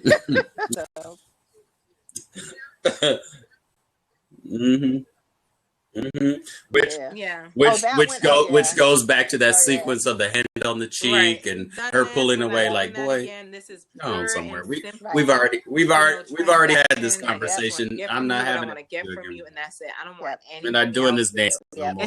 And Yvonne, you're exactly right that she misses not just being able to call on him for whatever, but what she is missing, and what the thing that she's jealous of, because I do think there's a little bit of regret or jealousy. There is the primacy that she could imagine she has in his life. Right? That's right. His life. That you're always gonna want me and I don't want you, and I like that feeling. I'm sorry. She loves that feeling. She loves knowing that it's true. Fitz needs her, or to vet his jokes or whatever the fuck, or has to call her. She loves that feeling, which is why she was so hurt in the Oval Office, because that power is gone. It's gone. Let her know. Yeah. No. And when what's his name became head of the NSA, and her client said, "Hey, you didn't even know that. I knew exactly. He already picked somebody." And so Liv.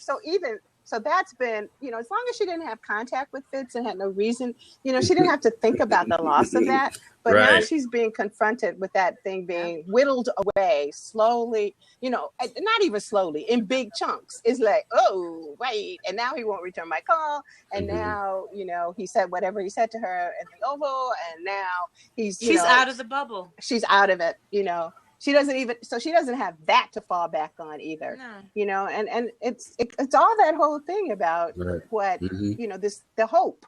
I'm serious, even no matter what happened, there's hope. There was hope somewhere, and now the hope is even leaving. So. Yeah. Even though I still have hope as a fan. So, I do too. We have hope as fans, but I mean, for her and for this show, so that's it. For her right now. So then, how these things go. So hope is not lost on me, but they have to go through the process. Right. Okay, let's wait. So then, So let's not forget, also involved in this sequence is the conversation between Quinn and Olivia, where basically what kicks it off is the fact that we're not a family. Huck says, Marcus says something, and she says he's right, and Quinn is like, oh yeah, you need to treat him better. Yeah, when she said family, and he's like, really, since when? And and that whole sequence. Quinn Olivia scene. Because he's family. Yeah, that was a definite. That whole scene was pure cash, because then for her to ask her, why did you leave us? And then for her to finally address the situation. But the one thing that unfortunately, it came to a head, and then Huck came back with the body, and it cut off the conversation, because there was more to that conversation that I wanted to hear and that I wanted to see. I wanted to know why. We know why, we saw it, but wanted to hear Olivia say why she got on that plane at the end of season 3. Because we know that it was due to manipulation, but why did she, outside of the fact of the conversation that she had with Huck, what made her make that strong decision to get on that plane and then take Jake with her? So I felt that like there was a locomotive that was going with that conversation, where they were just rolling with that conversation, and then it slammed to a halt. You wanted to hear that too, because I know it is. I'm just saying that's what I was feeling that coming. No, I was just saying it's all part. I was feeling it coming, and then it was like, bam, got cut off. It's all part of why she runs, and I mean, and this is what we're trying to get to, in this whole thing. Why are you running, and what are you running from? And we all have our ideas. Some of it I think is pretty obvious. I mean, she runs from commitment. She runs from, real affection. She really does run from real family. She doesn't have any family. She's trying to run to family. I mean, there's all a number of things. I don't feel that conflicted, I guess, I feel conflicted about a lot of things on this show, but I don't feel conflicted about her getting on that plane. I mean, neither do I. That one, pretty clear. That seemed pretty clear to me, and so. But I do think I wanted more. I mean, I understood what she said about the kidnapping, and then when she had to, then she put herself on the auction block, which was her way of saving herself again. I mean, that was something she did. That was something nobody did for her. But to admit how terrified because she said that to Fitz when he came after everybody had left, when she came back, and she said, I had to save myself. Nobody did anything for me. And I think that's the beginning of when we start to see all this other stuff happen. So,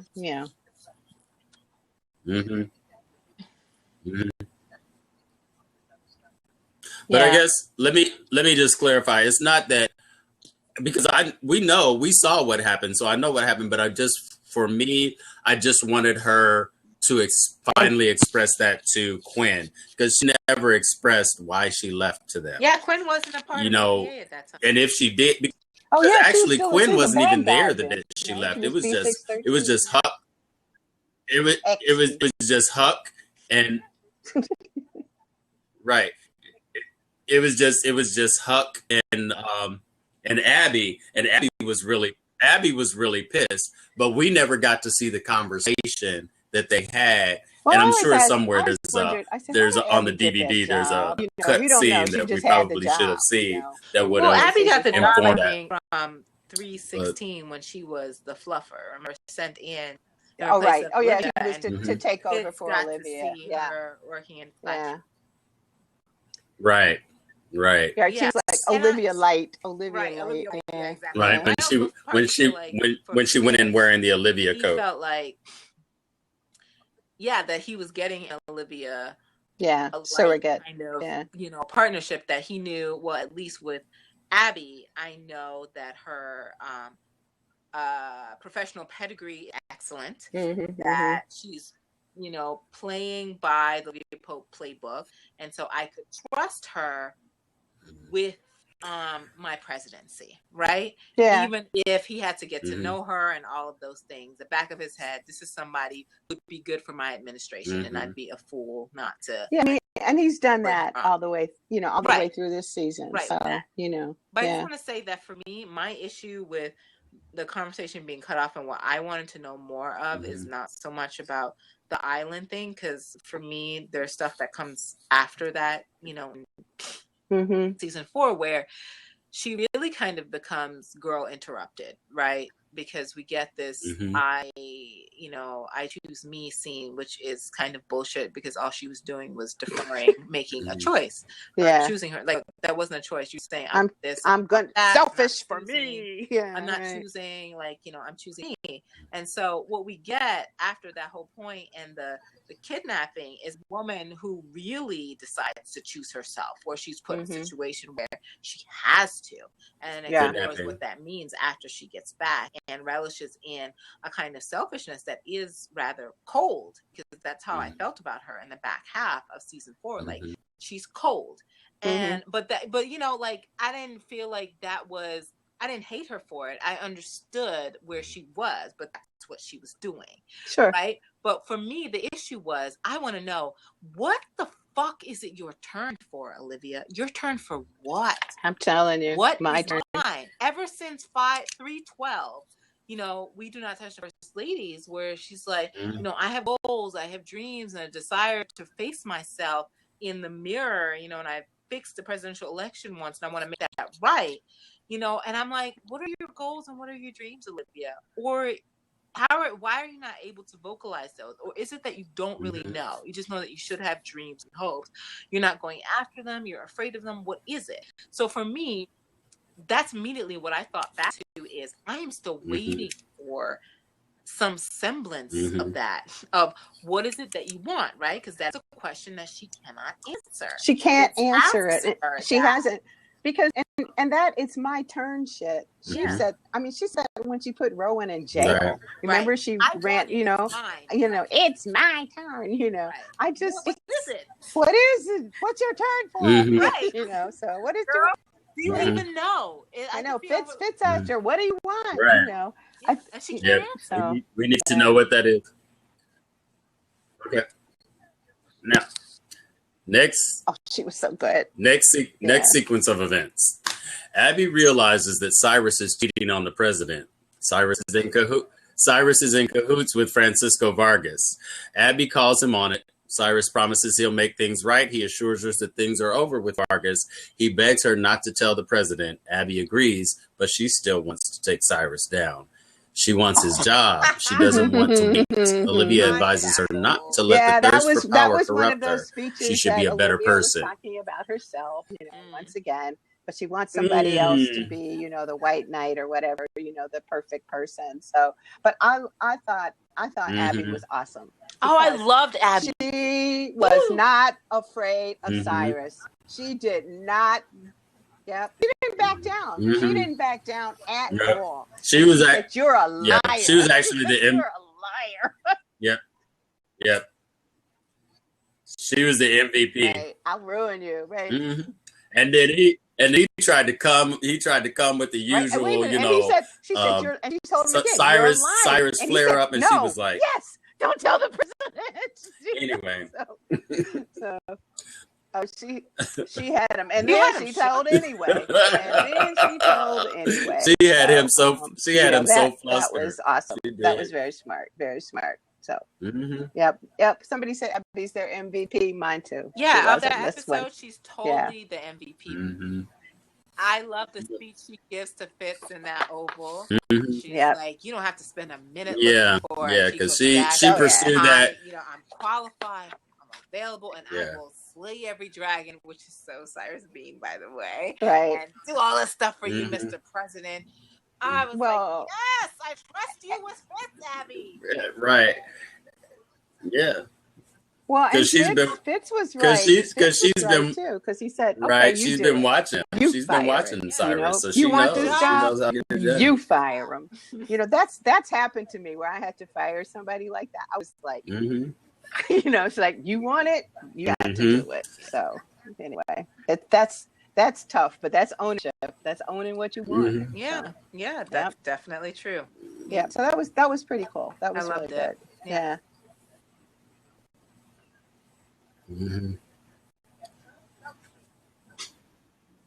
So, but you know what was funny about that sequence is just the whole idea that, the overall story from beginning to end was when Ethan first let it slip about Cyrus possibly running it. And she's like, oh my God, she was on it and she stayed on it from point A to point B until she finally got him to admit it, and then finally had him out of the way. So that was a huge chunk of the story for me, and it's definitely a cash. She got, David tried to talk to her about having 2 women, and she went, you help me. Why don't? And then is this the one where she lets it out to Susan? That's this past. That's the next one. Okay. So I mean, but it's all set up for that. And, no. That's I'm not going to talk to you about that. The part. I don't want any part of this. Right. Yeah.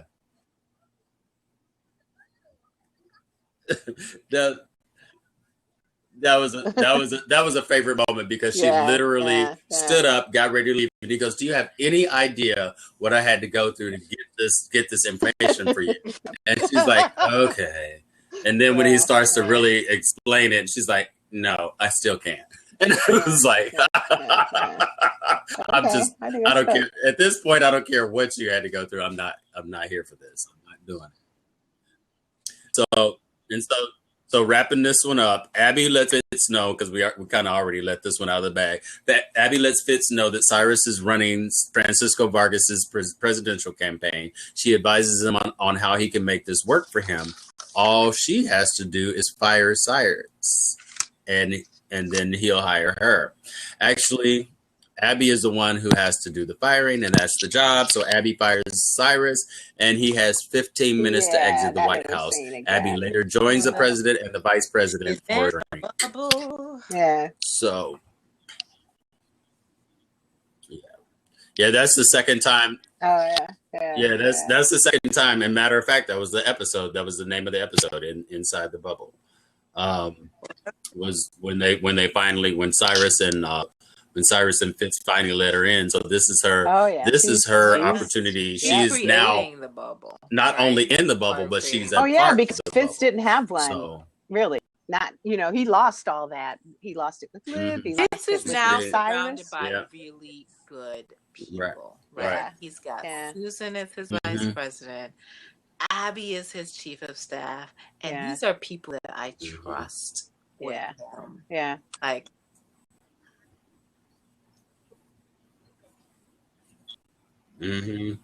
Yeah, because it's gonna be interesting, because the one thing that was always going on around him from day one was everyone was manipulating him and trying to get him to do what they thought was right, as opposed to him just making his decisions. Because every time you saw Cyrus coming into his office, it was always to try to manipulate him or tell him there's also what it is. Because he said it. He said it over and over. He's my child.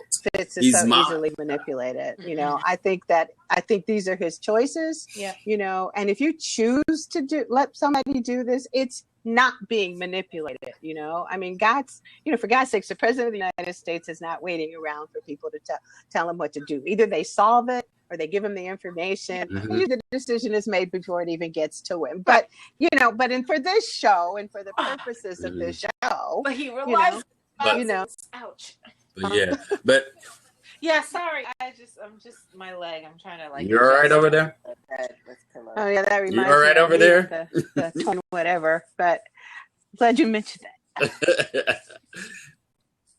but you know what? It's It's not so much that I think that he's willingly allowing himself to be manipulated. I think it's because he literally trusts these people to have his back. But we know as the audience that he's being manipulated. I don't think that he necessarily knows, because he literally thinks that Cyrus, Mellie, well, at one point he thought that all of them had his best interest at heart. But then as he started to see that they weren't, he started plucking them off. But he changes on a dime, where he doesn't trust them, or where he manipulates them into believing that he trusts them. Yep. Yep. Experience with them, right? Yeah, He's done that many times, to know what they're about, and he can manipulate them. Because look what he did to Mellie at the end. Absolutely, right? and that was not the first time he's done that to her. No, it's not. He knows how to play Mellie like a fiddle, because he figured out that she wants to hear all of the best parts about herself, right? Yeah, she wants to hear the story that she tells herself, and somebody else repeating that to her only confirms her, spectacularness. Right? I did hold you back. Oh, you were right. Oh, whatever, And everybody, this is way longer than we normally go, but we're having so much fun, and we appreciate that you're sticking with us. Thank you, everybody. Thank you for bearing. I'm the newbie. Thank you. Yvonne, you are so great. You're very good. You're all the time. Oh, thank you. I try to apologize to people that I'm just like, I have so much that has been inside me, because I haven't had a chance to really express these things fully, because even in our chat I've not been as present because I've been busy, so I'm just letting it out, and so I'm sorry. I'm trying my best. Oh no, are you kidding me? This is 3 weeks. This is 3 weeks of pent up true. Frustration. I know, these 3 episodes were just awesome, but it's just good to be able to talk to. In real life, I talk to one person. Where there's they hear my voice, not my typed words. There's only one other person. If she's listening, she knows who she is. And and it's gratifying. It really is. It stops you from living in your head with this. So this is fun. Yes. Katrina has so much pent up frustration, but there's nothing that Jake can do about it. Hell no. These fingers ain't got nothing for it. Please. So I think we strongly established that that Abby was the MVP for that episode. Who would be our least favorite character in this episode? Besides Jake.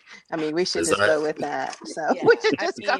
Okay, let me clarify. Besides Jake, who was your least favorite character in this episode? Mellie. I would have to say, I don't know, David. He's such a whiz. Yeah, I agree. I agree. With David, with that whole thing with Abby, I wasn't feeling him on that. Yeah. It's like, why would you go to your ex-girlfriend with something like that? But obviously that says something right there too. But why obviously, your ex-girlfriend. Why would she care? Yeah. But basically, obviously, so that we could get to the point that we got in the next episode. Any top character quotes from this episode that you can think of? I don't remember. I don't know. Let's see. Well, we already established. I kind of liked, the Chinatown moment with Cyrus, where he asked me, "You're lying." "No, I'm not." "Yes, I am." "Okay, yes, I'm lying." He did have a breakdown in that moment, because she broke. And then the title, where Liv said, "I see you, Vanessa Moss." I see you. Abby saw Cyrus as well. Yeah. Mm-hmm. But she really didn't see. She really didn't see her. She didn't even. Right. She didn't. That wasn't until the next episode that she saw the situation. So no, she didn't. She just saw that there's something going on here. Mm-hmm. And Vanessa, I see you. As the victim in this. Right. That's how I interpret it. It's kind of I'm trying to figure this out. I want to know what's going on. I see Langston, I really wish your Vanessa Moss theory was going to get played out somewhere. So. Yeah, well, true, but unfortunately, it's not. Yeah. Right, that she carries the names of the two women that he killed, and maybe that's another part of why he chose her too, not only for the bank accounts but because of the name as well. Yeah. Who knows? The story is some kind of some kind of 6 more, 7 more, or then again she could end up in that same damn hole. Maybe that's it too.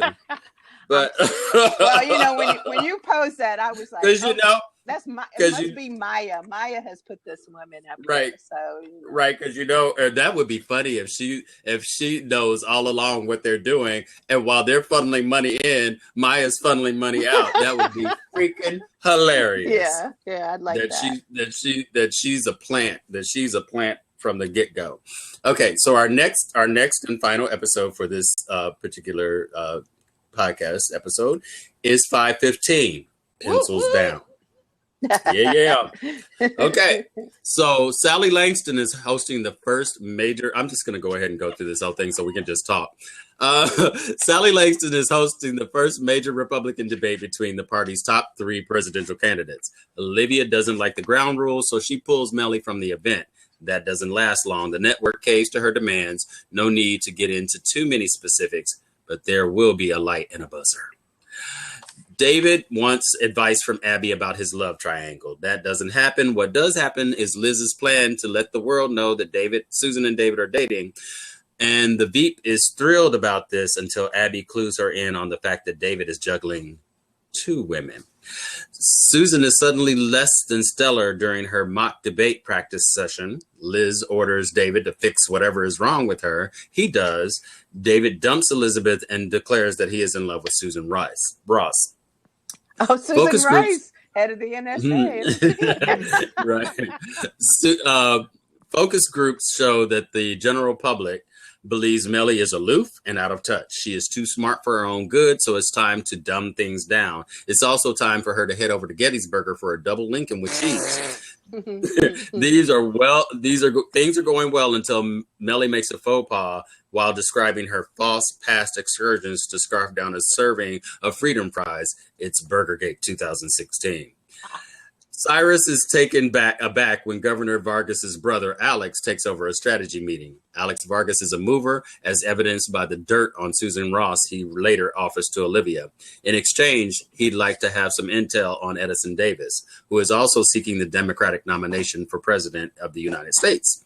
That's nothing that's considered initially, but Burgergate has lived wondering if it's now an option. Papa Pope lets his daughter know that she'd be hurting someone who never did anything to her, but be nice to her. Quinn goes undercover, introducing herself to Vanessa Moss as Jacqueline Horton, an old college chum. I love that moment. She discovers that Jake may be using Vanessa's bank accounts to fund a super PAC for Edison Davis. Olivia lets her ex know that he's getting in bed with a monster.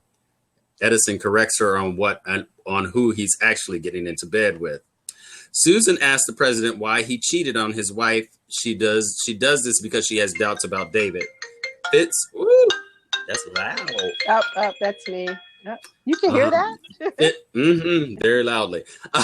Fitz lets her know that if she believes that someone is cheating, then they are probably cheating. Susan lets this sink in for a moment. Then she answers a debate prep question the president posed. It's a spot-on response, and Susan is back on her game. She's ready to debate, albeit with a heavy, broken heart. Olivia confronts Jake about the bank accounts while seducing him. She has a message for her father. She wants Jake to tell Papa Pope that whatever game he's playing, that in the end, she will win. Jake is left breathless in mid-seduction. Hopefully he'll remember to tuck his shirt back in before he returns to dinner with Vanessa. As for Olivia, she opts to swap dirt findings with Alex, who now knows Edison spent time in rehab. And hello? Yeah, we're here. Okay, you can hear me? Yeah, Something weird just happened. I'm not sure. And for the time of the great debate has arrived, and Susan dumps David during the pregame cigarette break. She gave up smoking years ago, but things changed. For instance, that was so cute. For instance, David was sleeping with 2 women. Now he has none. the press already knows he's to join Susan on stage after the debate, so he still needs to do that, at least look like he has a girlfriend. Susan heads out to the debate stage, unaware that Olivia has just opened an envelope that Alex Vargas has provided regarding her deep, dark secret. Well, you know, their summaries sure make it sound like a soap opera. They really do, but that's okay. But you know something, Langston? We forgot to mention the most important thing about What's that? Last episode, and that was the Aretha Franklin singing. Oh, Nessun. Nessun Dharma. Yeah, at the end. Yeah, yes. That was awesome. Awesome. And I love the awesome. 4 screens at the end. The director did a great job. Yeah. With the 4 screens and with them, and they all I will win, which is what she says in the following episode. So I just wanted to. And winning is different for everybody. Yeah. Every single one of them. Yeah, I love that. And and Miss Shonda Rhimes has a way of Aretha seems to be her go-to. And in those tight moments like that. She had a tweet, I think it was like a couple months ago, and she said something about that she was listening to a lot of Aretha Franklin, and it may have been, who's the other person? God, her name's going to come to me right now. I'm thinking, first time I saw your face. Roberta Flack. She was listening to a lot of them when she was writing. And I just responded, we can tell, girl. Like, right, we can tell. Yeah. So now we're back to this one. Yeah. Back to the debate. I love the opening sequence where Olivia was pretty much demanding that this is what we want, because we already know that, you know, Hollis and Sally are best friends. So I'm not even going to play this game with you guys. We either get what we want, or Mellie walks. And her getting what she wants. That was perfect. Mellie and her, and that debacle of a what do you call those? The focus group. The focus groups. That was hilarious. That was freaking hilarious. That was hilarious. They were talking about her like a dog, and she's just like, of course I know what the price of gas is. I can name the price of gas in every state in the United States. And there you have it. Yeah. So, and there you are. Can we talk about, like, really quickly, Mellie is one of those people who mistakes information for knowledge. And they're not the same thing. She has a lot of information, and she may have facts, but it's not the same as really knowing how to engage with people or actually having any knowledge. Yeah. And Susan knows the difference. Right. And Mellie has no character. Right. Mellie has no character. Yeah. And what we've noticed from the very beginning is she doesn't know how to truly engage with people. No, it's all because she's always looked down upon people, and she's always been like this, always been aloof, unless it's a photo op. Because she thinks she's superior. That's for her. That's or some way, because perfect. What? She thinks what? Oh, sorry. I didn't say anything. I was kissing my dog. Repeat that again. Well, you know what? Mellie's like the kid in your class who always raises her hand because she has the right answer and doesn't understand why she isn't getting called on because she knows the right answer. So, we know she's a narcissist. That's a perfect analogy. Yeah. Yeah, that's who she is. Right.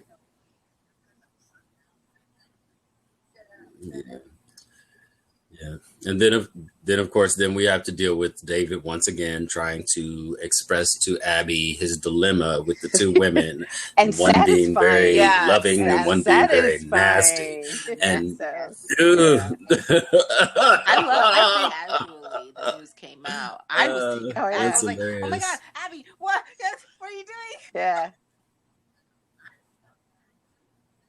I actually, I think she does know about him killing Shelby Moss and Vanessa Chandler because that all happened during the time that all happened when James got killed. So I think she put two and two together, although it's never been addressed they were aware. They were aware. Yeah. They were aware that Vanessa and Shelby were missing. Do that. No, just like we don't know if she knows that he'll kill the grand jury either. So. Oh wait, she might, because remember David eventually. That doesn't mean Abby told Right. Liv, because they've been estranged about other things in the past, like when she broke them up. Yeah. And then they got back together. Even when they haven't been estranged, Abby knows. She doesn't tell him everything. Olivia's who leaked the camera information from inside the White House, and she didn't tell her. She didn't tell her Liz. So there's there's stuff that she holds back from her as maybe information that she doesn't need to know. Or isn't important to her. So we have no indication that Olivia would even know that or make the connection between the name Vanessa Moss and Shelby. Shelby, yeah. Probably. Can we talk about Edison? And Shelby and Vanessa. Let's talk about Edison. Let's hope that she does. Yes, we can. Wow. I mean, she comes in there thinking that she's coming in there to protect him, but I'm telling you, when I watched it like 2 or 3 times. I just kept having to rewind because I'm like, something's not right about this sequence. And that speech, that little mini speech he gives her about being in the Senate and the gilded cage and all of that stuff.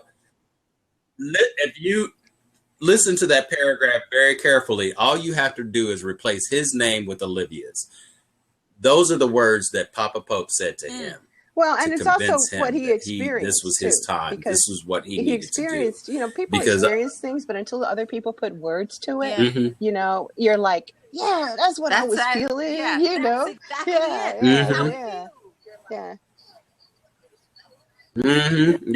Yep. And it's like, because as I listened to it, his voice changed to me. I heard Papa Pope's voice saying those words, and I was like, he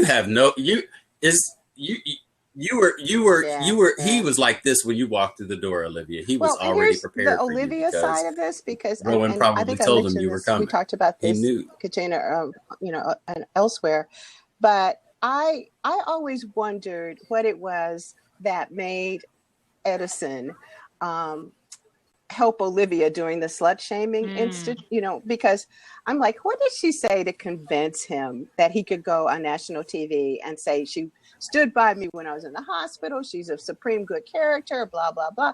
Because this, during that same episode last season, he threw those lines back at her about being a criminal, a liar, a whore, and something else, and with 4 things, I think. Idiot, right? And she called Edison that in season 2, 211, and then in season 4, or did he do that? He didn't do. She goes to season this year, in season 5. She goes back to him, and he says, "You called me. You said I called you a blah blah blah blah blah," and essentially that is exactly what she was. And now she's going to him and telling him, look, here's the real deal. So now we know what she really had on Edison, because he was friggin' angry when she came to him earlier. Right. But I don't even think. Yeah. But I don't even think. No, but I think. But I don't even think she used that against him. I think that this is all connected. You don't think so? I don't know that it made him, but I think it made him easier. Yeah. No. I don't know. I think this is all connected. Her father did that. Her father convinced him to do that. This has been in the works for a while. Remember, this is all part of the same. But it was her staff that told her she needed to go see Edison. Yeah, I think to get to get good press. Yeah. True. But you don't think? I don't know about But you don't think that her Rowan father already knew that she would have to go to him? But this all like. Yes, he was.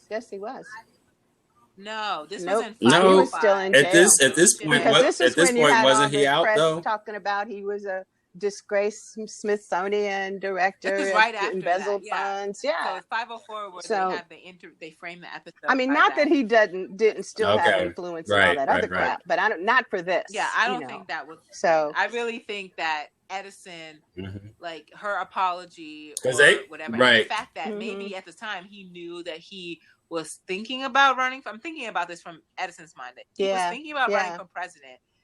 Olivia, he would know, if I do this for her, she'll owe me a favor. Yeah, right. Exactly. And he needed her to get the favor because he knows if he's running for president that he's got shit in his background, which is comes from her father anyway. But Edison doesn't know that. Edison doesn't know that Rowan is the one that caused that car crash. Remember, this is from episode 302. That's true. They caused him. They caused him to be addicted to painkillers. That caused him to be addicted to the painkillers. I disagree though. Yep. No, but I disagree. I disagree now because based on what he said in this past episode, Rowan has revealed himself to him because based on what he said in there, he said a man of his stature and his influence. That's not Eli he was talking to. He was talking to Rowan. And so when she told him, he wasn't surprised. Look at it again. He was not surprised. And on top of it, when she said, "You don't know what my father is capable of," and he goes something about "don't do this" or something. He goes, he knows. He'll do me harm. Like he wasn't. She said your father. That's what I'm saying. He met Rowan. He didn't meet. I don't know about. I don't know that he met Eli years ago, but Rowan has finally revealed that. Listen, I have more power than you think I do, but I don't think that Edison knows the extent to which he will go to hurt people and kill people and the control that he has. Edison doesn't know that part, I don't think. I think Edison knows the power that Rowan might have led him into, the power or the influence that he has beyond the Smithsonian. Because if he truly know what Rowan was capable of, he would not have said to Olivia that he's getting in bed with a monster's father. He wouldn't think that Olivia is worse than Rowan. He said, "You're right," because I think as the Senate, head of where he was on the Senate Intelligence Committee, for him, and so he knows of B613, and because just like Big Jerry in B613, he knows of B613. Yeah. But remember, Maya says nobody knows who. They don't know who Rowan is. He's they a know shadow. Right. If you don't know who he is, you don't know who the head of it is. Because do you think he would still be walking around alive if people, we know Fitz knows. I mean, a handful of people know. But I don't think that Edison knows that he's really head of B613. But he knows that B613 exists. He knows that he could certainly be a part of it. And so there could be some relationship, but I don't know that he's ever gotten to the point where this is your father, and she never got to the point to tell him. We'll find out. I don't know. I just in watching that sequence and the key words that he used in that sequence tells me that he's aware of who Rowan is. I'm not totally that he sold. knows that he. I'm not totally sold. Yeah, he no longer. Oh no! He no longer believes that he's that guy from the Smithsonian. That's one of the problems. The things that always drive me crazy about Scandal, because we all know whole truths, and you're like, tell him the whole thing. Just why don't you just tell him that, Olivia? Why didn't you just tell him the whole thing? So right, yeah, because once she let him know that she knew what the deal was, his whole demeanor changed. So what? Like, what you think you telling me? Anyway, yeah. So she's trying to explain to him, and he goes, "You know what? But I'm part of the Senate." But see, I would have just said, "Yeah, motherfucker, he broke your legs." Okay, like, I mean, So yeah. Right. He's the one that put you in the hospital. Yeah, exactly. Made you have to take painkillers. You got addicted, and then I was the bitch to say, that's that's what you're doing. Right.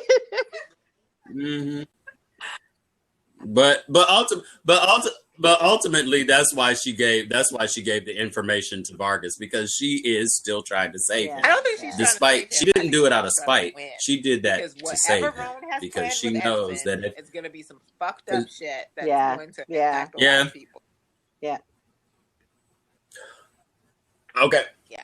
Well, speaking of which, let's go back to that theory that we were talking about, that sequence of events that we think is probably going to happen. This is my theory is that Mr. Covetous Jake, what's his name? Edison is so eager to be this person that they want him to be, but you just don't know. Your running mate is about to be Jake freaking Ballard.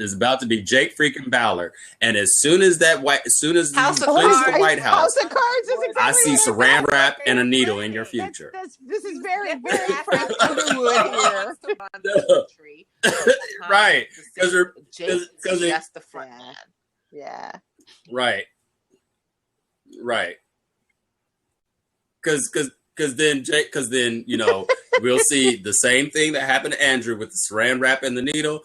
Either they're going to do that, or they're just flat out kill him. Then Jake becomes the president, and then and then Rowan is right. But Rowan is really the president, and I don't know why he just doesn't run his damn self. But I guess now with a conviction, he can't.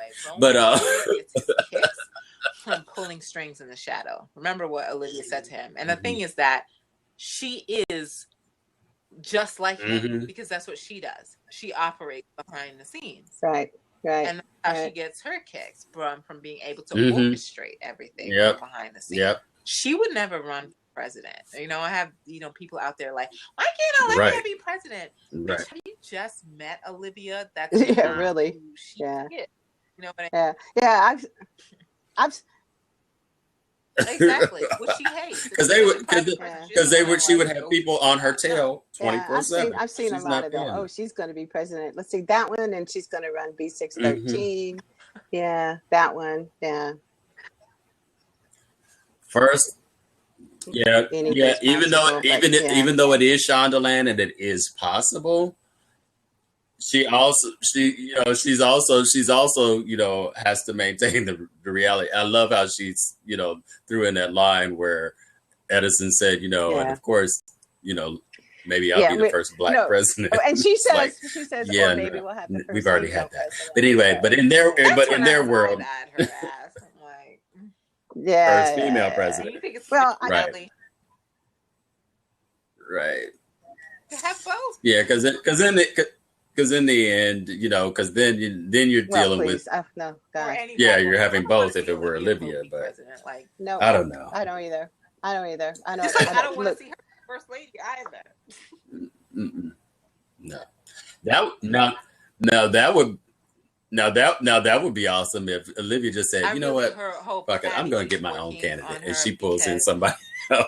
Who Olivia is, if she digs out and finds that girl, she'd be supporting Susan Ross because that's a candidate to believe in. Yeah. Shauna is very specific with words, and that's why she makes the actors and actresses say the words written on the page, but however they like, because there is a difference between thinking someone would make a great president and believing that they would. Yeah. And let's recall that she said to Fitz after he asked, "Do you think I'll make a good president?" She said, I know. Yeah. Yeah. Very different to how she's approaching. Well, and I'm still not. I mean, do y'all feel right? Because Mellie got one more time, but I still don't feel like she's running her campaign. I just There's no harm in it. It's all because she never wanted to. She never wanted to. Stuff that she's doing with Mellie, and she's using the same strategy. She's trying to use the same strategy just she would use on a candidate she actually believed in.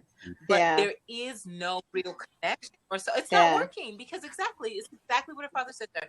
It's not working. Going into someone she is not. Right. She's not going to be that candidate. And that's the candidate Olivia is back.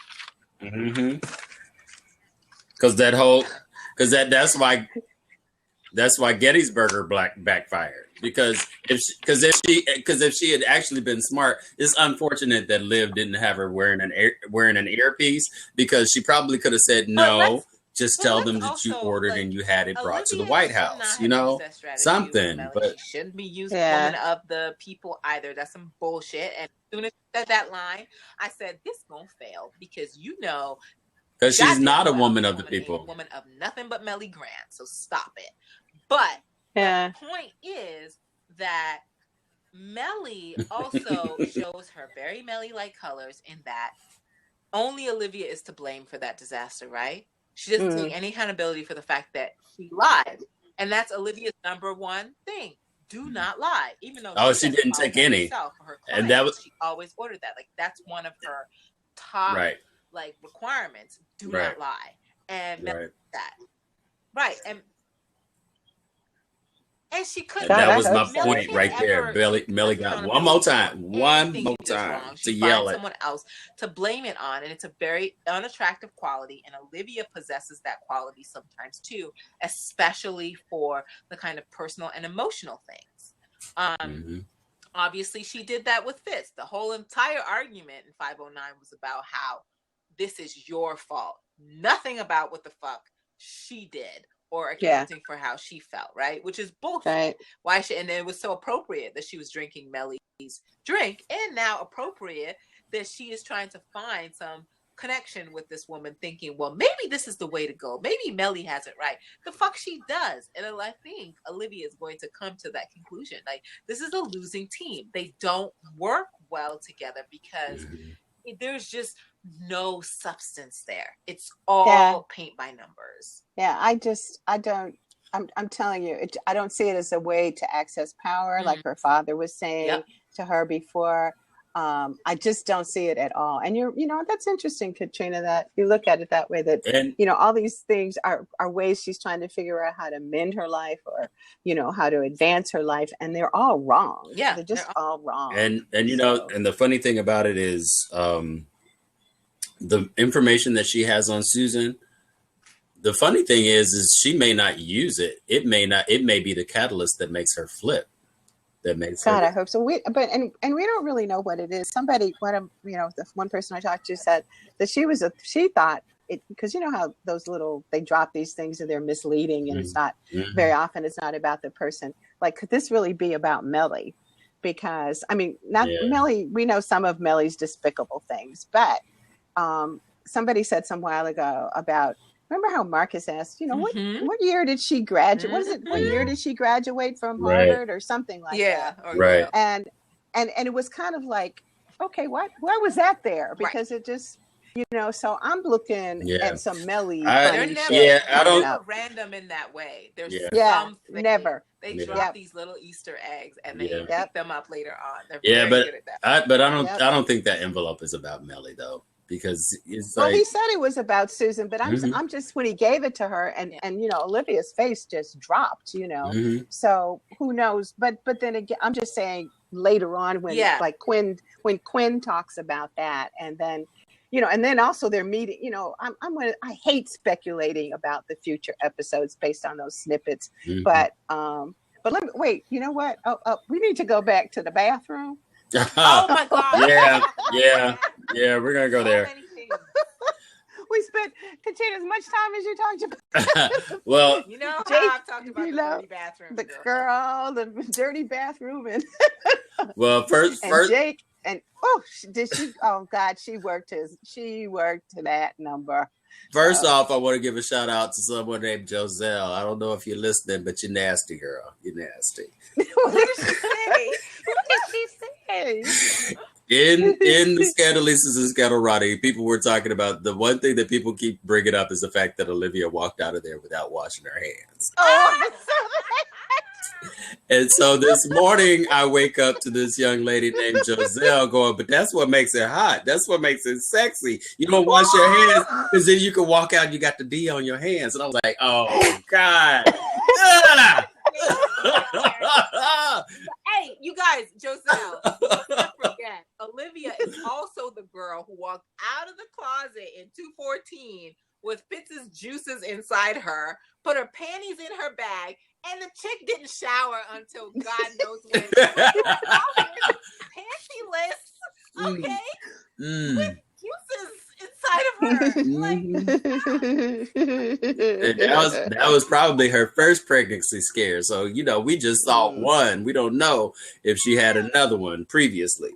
But yeah, that just blew me this morning, because I mean, I was literally laying here asleep, and folks are responding to different things on Facebook, and my phone is just dinging, and that's the first thing I saw, and I just busted out laughing. I'm like, oh my God. And I told her, I like you, you're nasty, but I can't look at you. I just can't.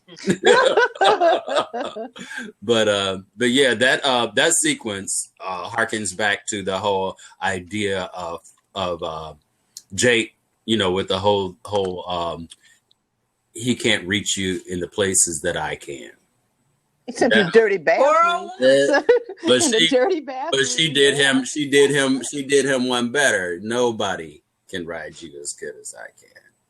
And it's like, well, yeah, I was like, no, she didn't say that. And I said, and just the fact that she called him on the whole situation of, you say that you're in love with her, but somebody else is saying differently. Right. Here's what's really going on. All that bullshit you spewed my way.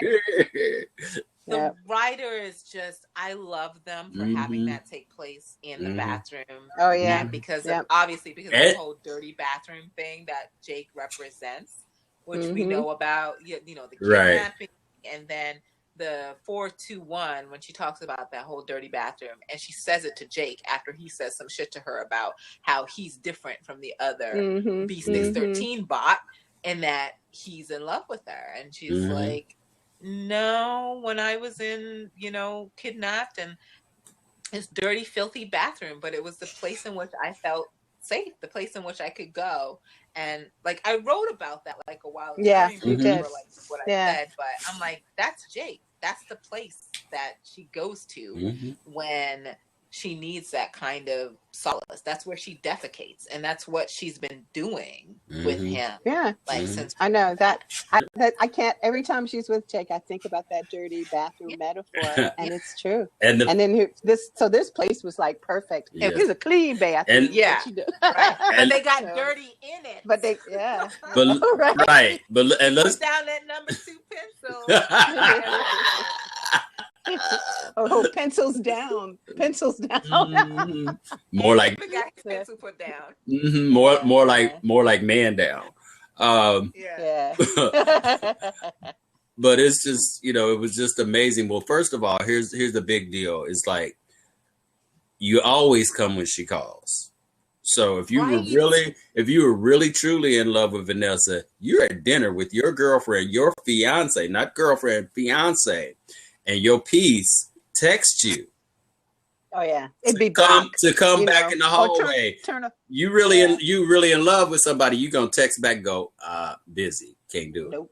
But he got up. Or not. He got up right. You ignore. You ignore. But he got right up, went right back there. So that's clue number one, that she could do whatever. And she didn't even say follow me. She threw that bathroom door open, walked in. He followed right behind her. No hesitation. No hesitation. I have you. I can do whatever. I could call you on your honeymoon. And you would come running.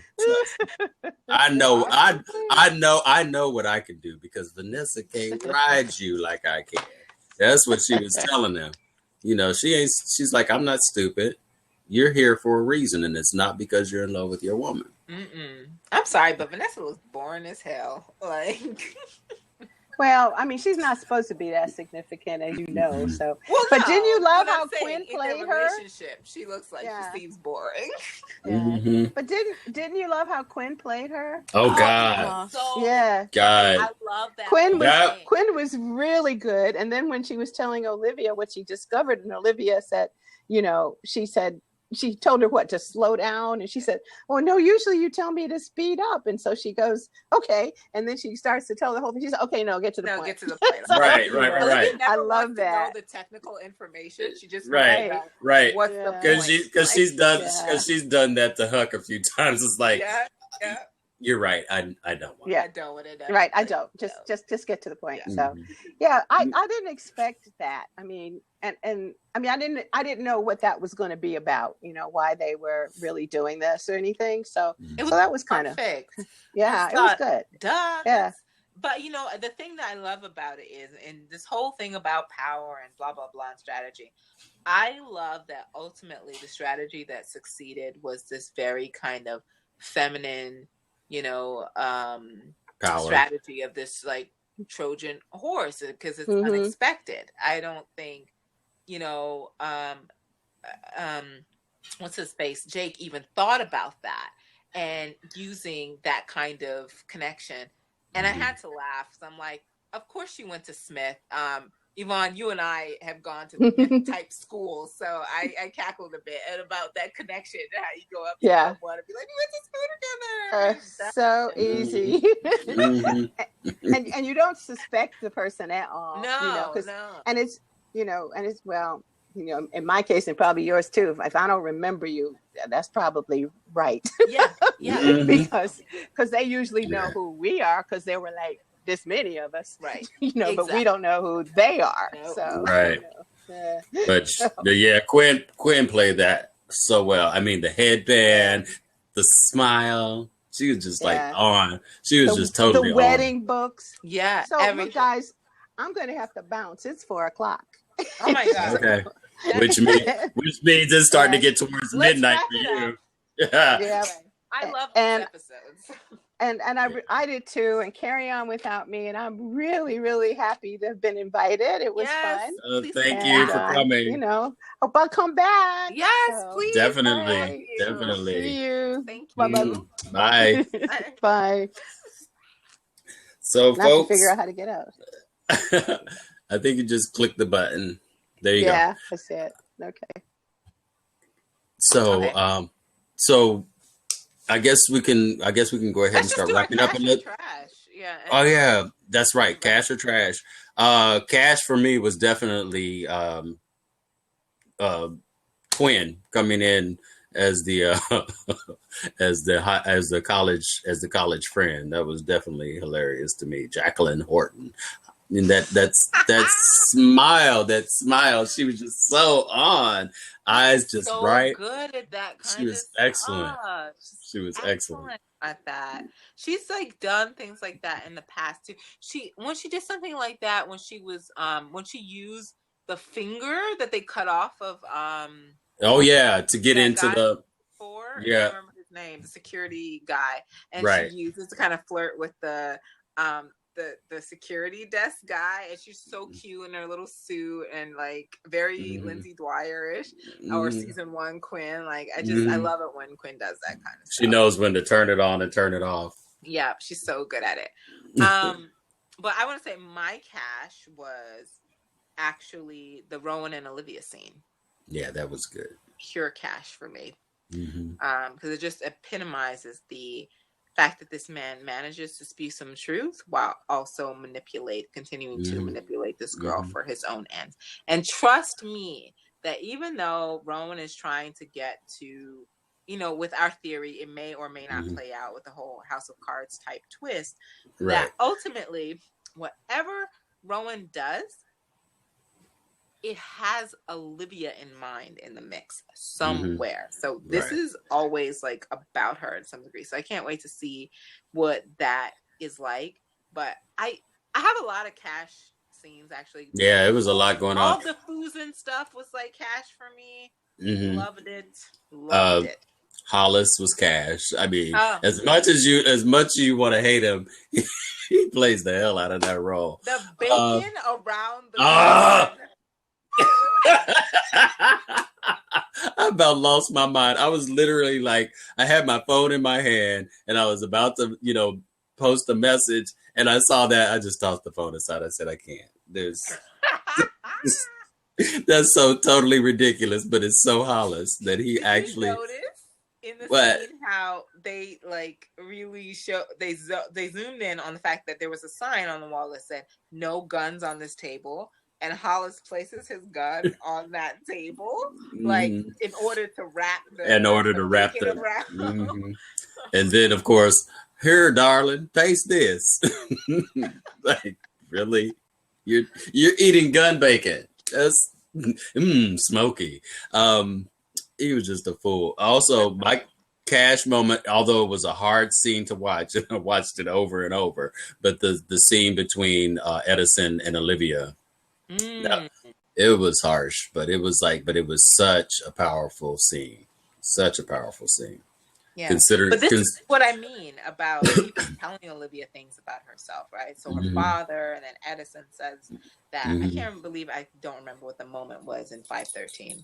I'll figure it out. Yeah. Anyway. With who? With her father? No, I mean every single episode somebody has been calling Olivia on shit. Wasn't it Huck? Wasn't it in 513? No, that was 512 when Huck did it. 513 I can't remember like what it was. Maybe it was the Fitz telling her you don't get to do that anymore. But I feel like it was something. It might have been that I clocked it. I feel like what I need to do is catalog all of these moments because they're adding up. Right. And it may or may not lead to anywhere. I don't know, with this show, but it's happening in every single episode since 510. Right. And I hope people notice that. But anyway. Right. Where they keep punching her in her gut and telling her who she really is, and she's just continuously trying to ignore it, but it's eventually going to catch up. People are fed up with her shit, and like seeing through her, like, girl, like we've had how many years of this with you? No, this is how you are. This is how you operate. But you know what?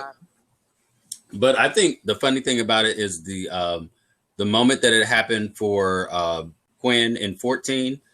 I think that's been a build up from the very beginning, because Olivia used to keep her at arm's length for a long time, and it took her a long time to get this thing going. And then coming back from season 4, Olivia really ignored her all of season 4.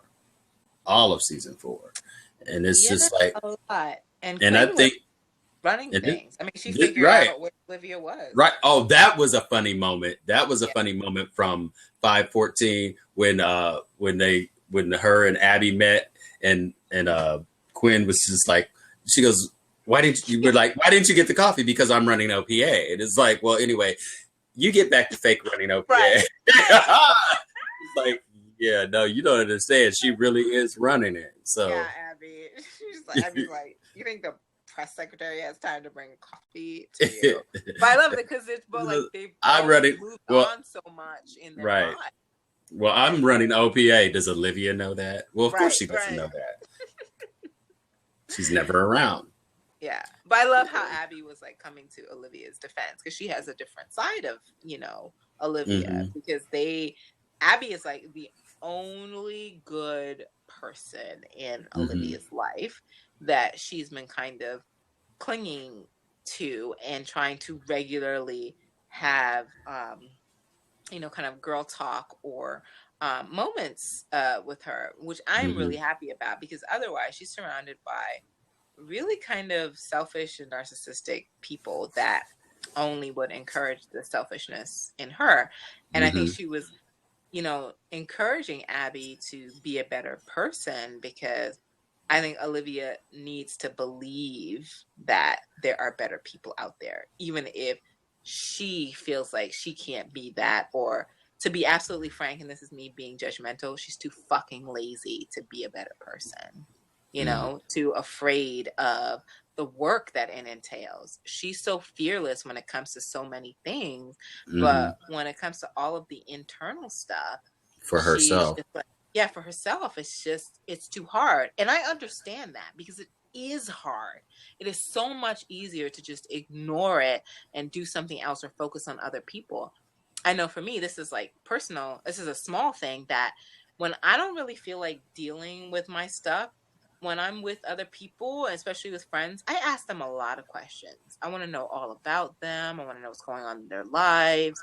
I give them great advice, and, we talk, and I give them like fantastic advice, because I don't really feel like what's going on with me, especially if something is bothering me that I need to deal with. It's just easier not to have to verbalize it, because when I verbalize it, then I have to do something about it. So I get it. Like, I get it. But at some point, it becomes too painful to exist in that space, and you have to do something about it. And I don't know what it's going to take for her to get there, but where she is, this ain't it. Right. But yeah, I just thought that these past 3 episodes are really building to something. Yeah, I'm really happy with what's happening. Yeah. But just some questions that I have, and it's going to be interesting to see what the answer is why would Frankie Vargas ultimately ask Cyrus to run his campaign if he already had Alex? So it's like there's something behind that. It's going to be, I don't know. I feel like Francisco, I feel like he needed Cyrus's expertise at the national level, because Cyrus has already done this, right? And as chief of staff, why wouldn't you put onto your campaign? But the other thing is, Alex is what Cyrus was to Fitz at the very beginning. At the very beginning. Alley brawling, the sausage maker. Remember? That's who Alex is for Disco.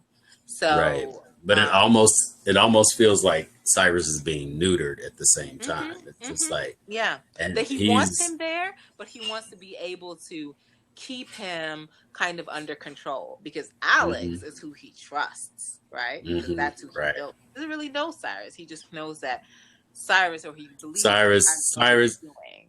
Or that Cyrus got Fitz where he was twice, not realizing that Cyrus didn't do that alone. Exactly. He doesn't know the ins and out of it, but he just knows that Cyrus would be valuable to his campaign, because, like, why wouldn't you? The dude has already done it, and he's been chief of staff. Why wouldn't you want that expertise, right? But you're not going to get rid of your blood, the guy who's gotten you to this point. But if you combine the two of them. And the look on his face when he said, "Do you have a problem with my brother?" I was like, even Cyrus was like, let's see, I don't have a job, so I can't say shit. Because Latino Fitz is not Fitz. You know what I mean? Right. Like this, you can't pull the same games that you did with Fitz with Francisco, which I think Cyrus thought he was going to be able to do. And that moment was like, okay. Because now had Alex not come along, he could have done the normal Cyrus stuff. But now Alex is there, and the fact that he's his brother, that tells Cyrus you could be let go at any moment. So but I'm back to work. Going back to work. I gotta figure out. I need more information, and I gotta figure out how I'm gonna deal with this. It was an unexpected kind of twist for him. Right. And then my other question is, and it's just like they're just questions, not that there's going to be any immediate answer. But how the hell do you vet somebody twice and not come up with their secret? They vetted Susan twice, and you mean to tell me there's something else that we don't know about her? Okay, I'm anxious to find out what it is. And my theory is either Casey isn't hers, even though she did say in this past episode, when I was pregnant with Casey, I stopped smoking. Yeah. But that may be her making up story in her head. But what if she's not? What if she stole her from somewhere? Because there's only two things that could be so shocking that you could use against somebody that they probably couldn't have found out right away, is the fact that the kid isn't hers, or she killed her so-called common law husband that was helping her raise the kid, because she has these issues with cheating. So what if he cheated on her and she did something to get rid of him, and he didn't just die of natural causes? So those are things that, That's interesting. That could be interesting. Those are her biological. And I'm basing that off of a Clutch My Pearls photo that I saw of Mellie from next episode, from behind the scenes, and it just shows Mellie just holding her chest with her eyes wide open. And I'm like thinking that must be the moment when they tell her what the secret is for Susan. And it must be something really big for her to have that look on her face because they were in the OPA offices from that photo. So I'm like, but I'm just going off of that. That's it. I don't know. And I don't even want to speculate. But it's just like, what could it, it just got me on edge, just wanting to know what it is, because it's like, if it's something that supposedly can take somebody's, campaign down, it's something serious. But it's got to be serious.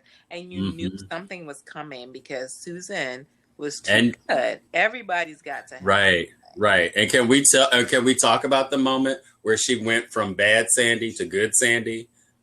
Like in Greece? That's cigarette. That cigarette. And then when he finally admitted that he had cheated, she went stone cold. Yeah. Well, I loved her for it. Liz, I was like, girl, right. Go. Liz has already told the press that you're going to come up and give me a hug, so you might want to still do that. I was like, damn, she just became the Dark Phoenix. Yep. I was like, damn. Oh, Susan. Thank you. And thank you for reminding me, Guilty Pleased. Sally, back freaking stage with them curlers. Perfect. I loved it. She's all cool on screen and she's freaking the hell out behind. It was very reminiscent of her Daniel Douglas, that moment when she killed Daniel Douglas and went off. She was in that. She was like, where are my national security questions? Where are they? She was just screaming. And the slippers.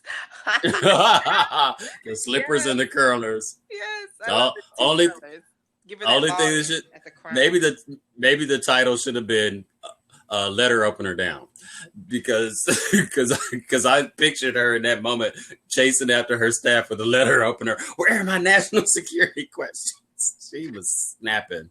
It was hilarious. It was. But yeah. Thank you for spending all this time with us, guys. I'm so forward to the next. I don't know how we're gonna fit this all in, but and I'm super stoked because next week's episode, your girl is free. I ain't got nothing standing in my way. I'm gonna be able to say some shit about it on the Friday afterwards. I'm really, really excited. I can't wait. And I got a couple of things coming up this week on Tumblr. Okay. So, yeah. But yeah. Okay. Anyway. And then we probably should get together and discuss, what we're going to do for the finale, because so far everything falls well into this 3-episode situation, but finale probably needs to have its own capsule. No, we need to have that by itself. It needs to have its own by itself situation. Yeah. So might come on, so I'm not gonna next on air. No, for the finale. Cool. Gonna come on, and you guys will love it. Cool. But yeah, we'll talk about it. Okay, and so just so you guys know, we're wrapping up, this episode for March 26, 2016, and you can join us again for the next 3 episodes, which will be on April 16th. And the next episode. Oh my God! Carrie's confirmation airs that day too. That evening. Confirmation. Yeah, Carrie's HBO. The movie. Yeah. And it's my best friend's birthday. So this is going to be really interesting. So next episode is episode 16, The Miseducation of Susan Ross. Oh Lord! And which will be directed by Scott Foley. Boom. And then we'll have episode 17, and it's called Thwack with an exclamation point. So, some shit goes down. Who dies? I know, right? It's like there has poor to be Vanessa. A major death. It's like nobody significant has died. Will it be poor? Will it be poor Vanessa? Will she be dipped into the hole with the other Vanessa? I don't know. Let's see. But that one will be directed by Tony Goldwyn. So. There you go. And episode 18 has yet to be titled. And I forgot who it's supposed to be directed by. But yeah, they haven't yet released the title for episode 18. But we'll announce it at a later date. You'll see it when we finally post our next podcast announcement. So, it looks like it's Herr Buckelberg. Yeah, it's going to be directing, which I love him because he is really great with pacing. And I really hope it's written by Mark Wilding because he is great at pacing. Like, I love when Mark and Shonda get together, but if it's Mark Wilding and Oliver Buckelberg directing, it's going to be lit. So anyway. And I have to say that this past episode was so on point. Regina King rocked it. She rocked Loved her. Glad she rocked it. Oh, yeah. So good. Excellent. We've got some great directors this season and more directors of color and more women. So I'm really stoked about that. So good job, Kendall. I have to say that some of my most favorite episodes, Tony Goldwyn, Debbie Allen, Regina King. Those are some really tight episodes. Has Scott done one before? No, I don't remember. Okay, so don't fuck it up. Let's make yourself feeling very RuPaul. Don't fuck it up. Yeah, child, please. Anyway, I better go. My babies need to be walked. They've been here napping. All righty. Take care of them. All right. All right, you guys. Thanks again. Ladies and gentlemen, thank you for participating. Thank you. And we'll see you in 3 weeks on April 16th. Yeah. Thank you so much for joining us, guys, and all your comments. I've seen so many of them. Love you. Thank you for supporting us and for joining us. And we hope to see you next week. And I'll be on, Twitter and Tumblr over the while. So. And let's keep our fingers crossed that what happened earlier today won't happen again. God, I was so shocked by that because it was so perfect last time, but we'll figure it out. So, and I'm sorry you guys missed out on a really great I know conversation about that 513 Oval scene. It just wasn't recorded, but sorry, just didn't work out. Yeah. Anyway, post it on Tumblr, post it in the group. Let us know what it was. Yeah, I missed it too. So, I was sitting on the sidelines trying to get back in. Yeah, no, I'm gonna get back to my steez on Monday for Tumblr, so I can't do that to my wife over the weekend. Need to cutie. Okay. Alrighty. Bye. Bye.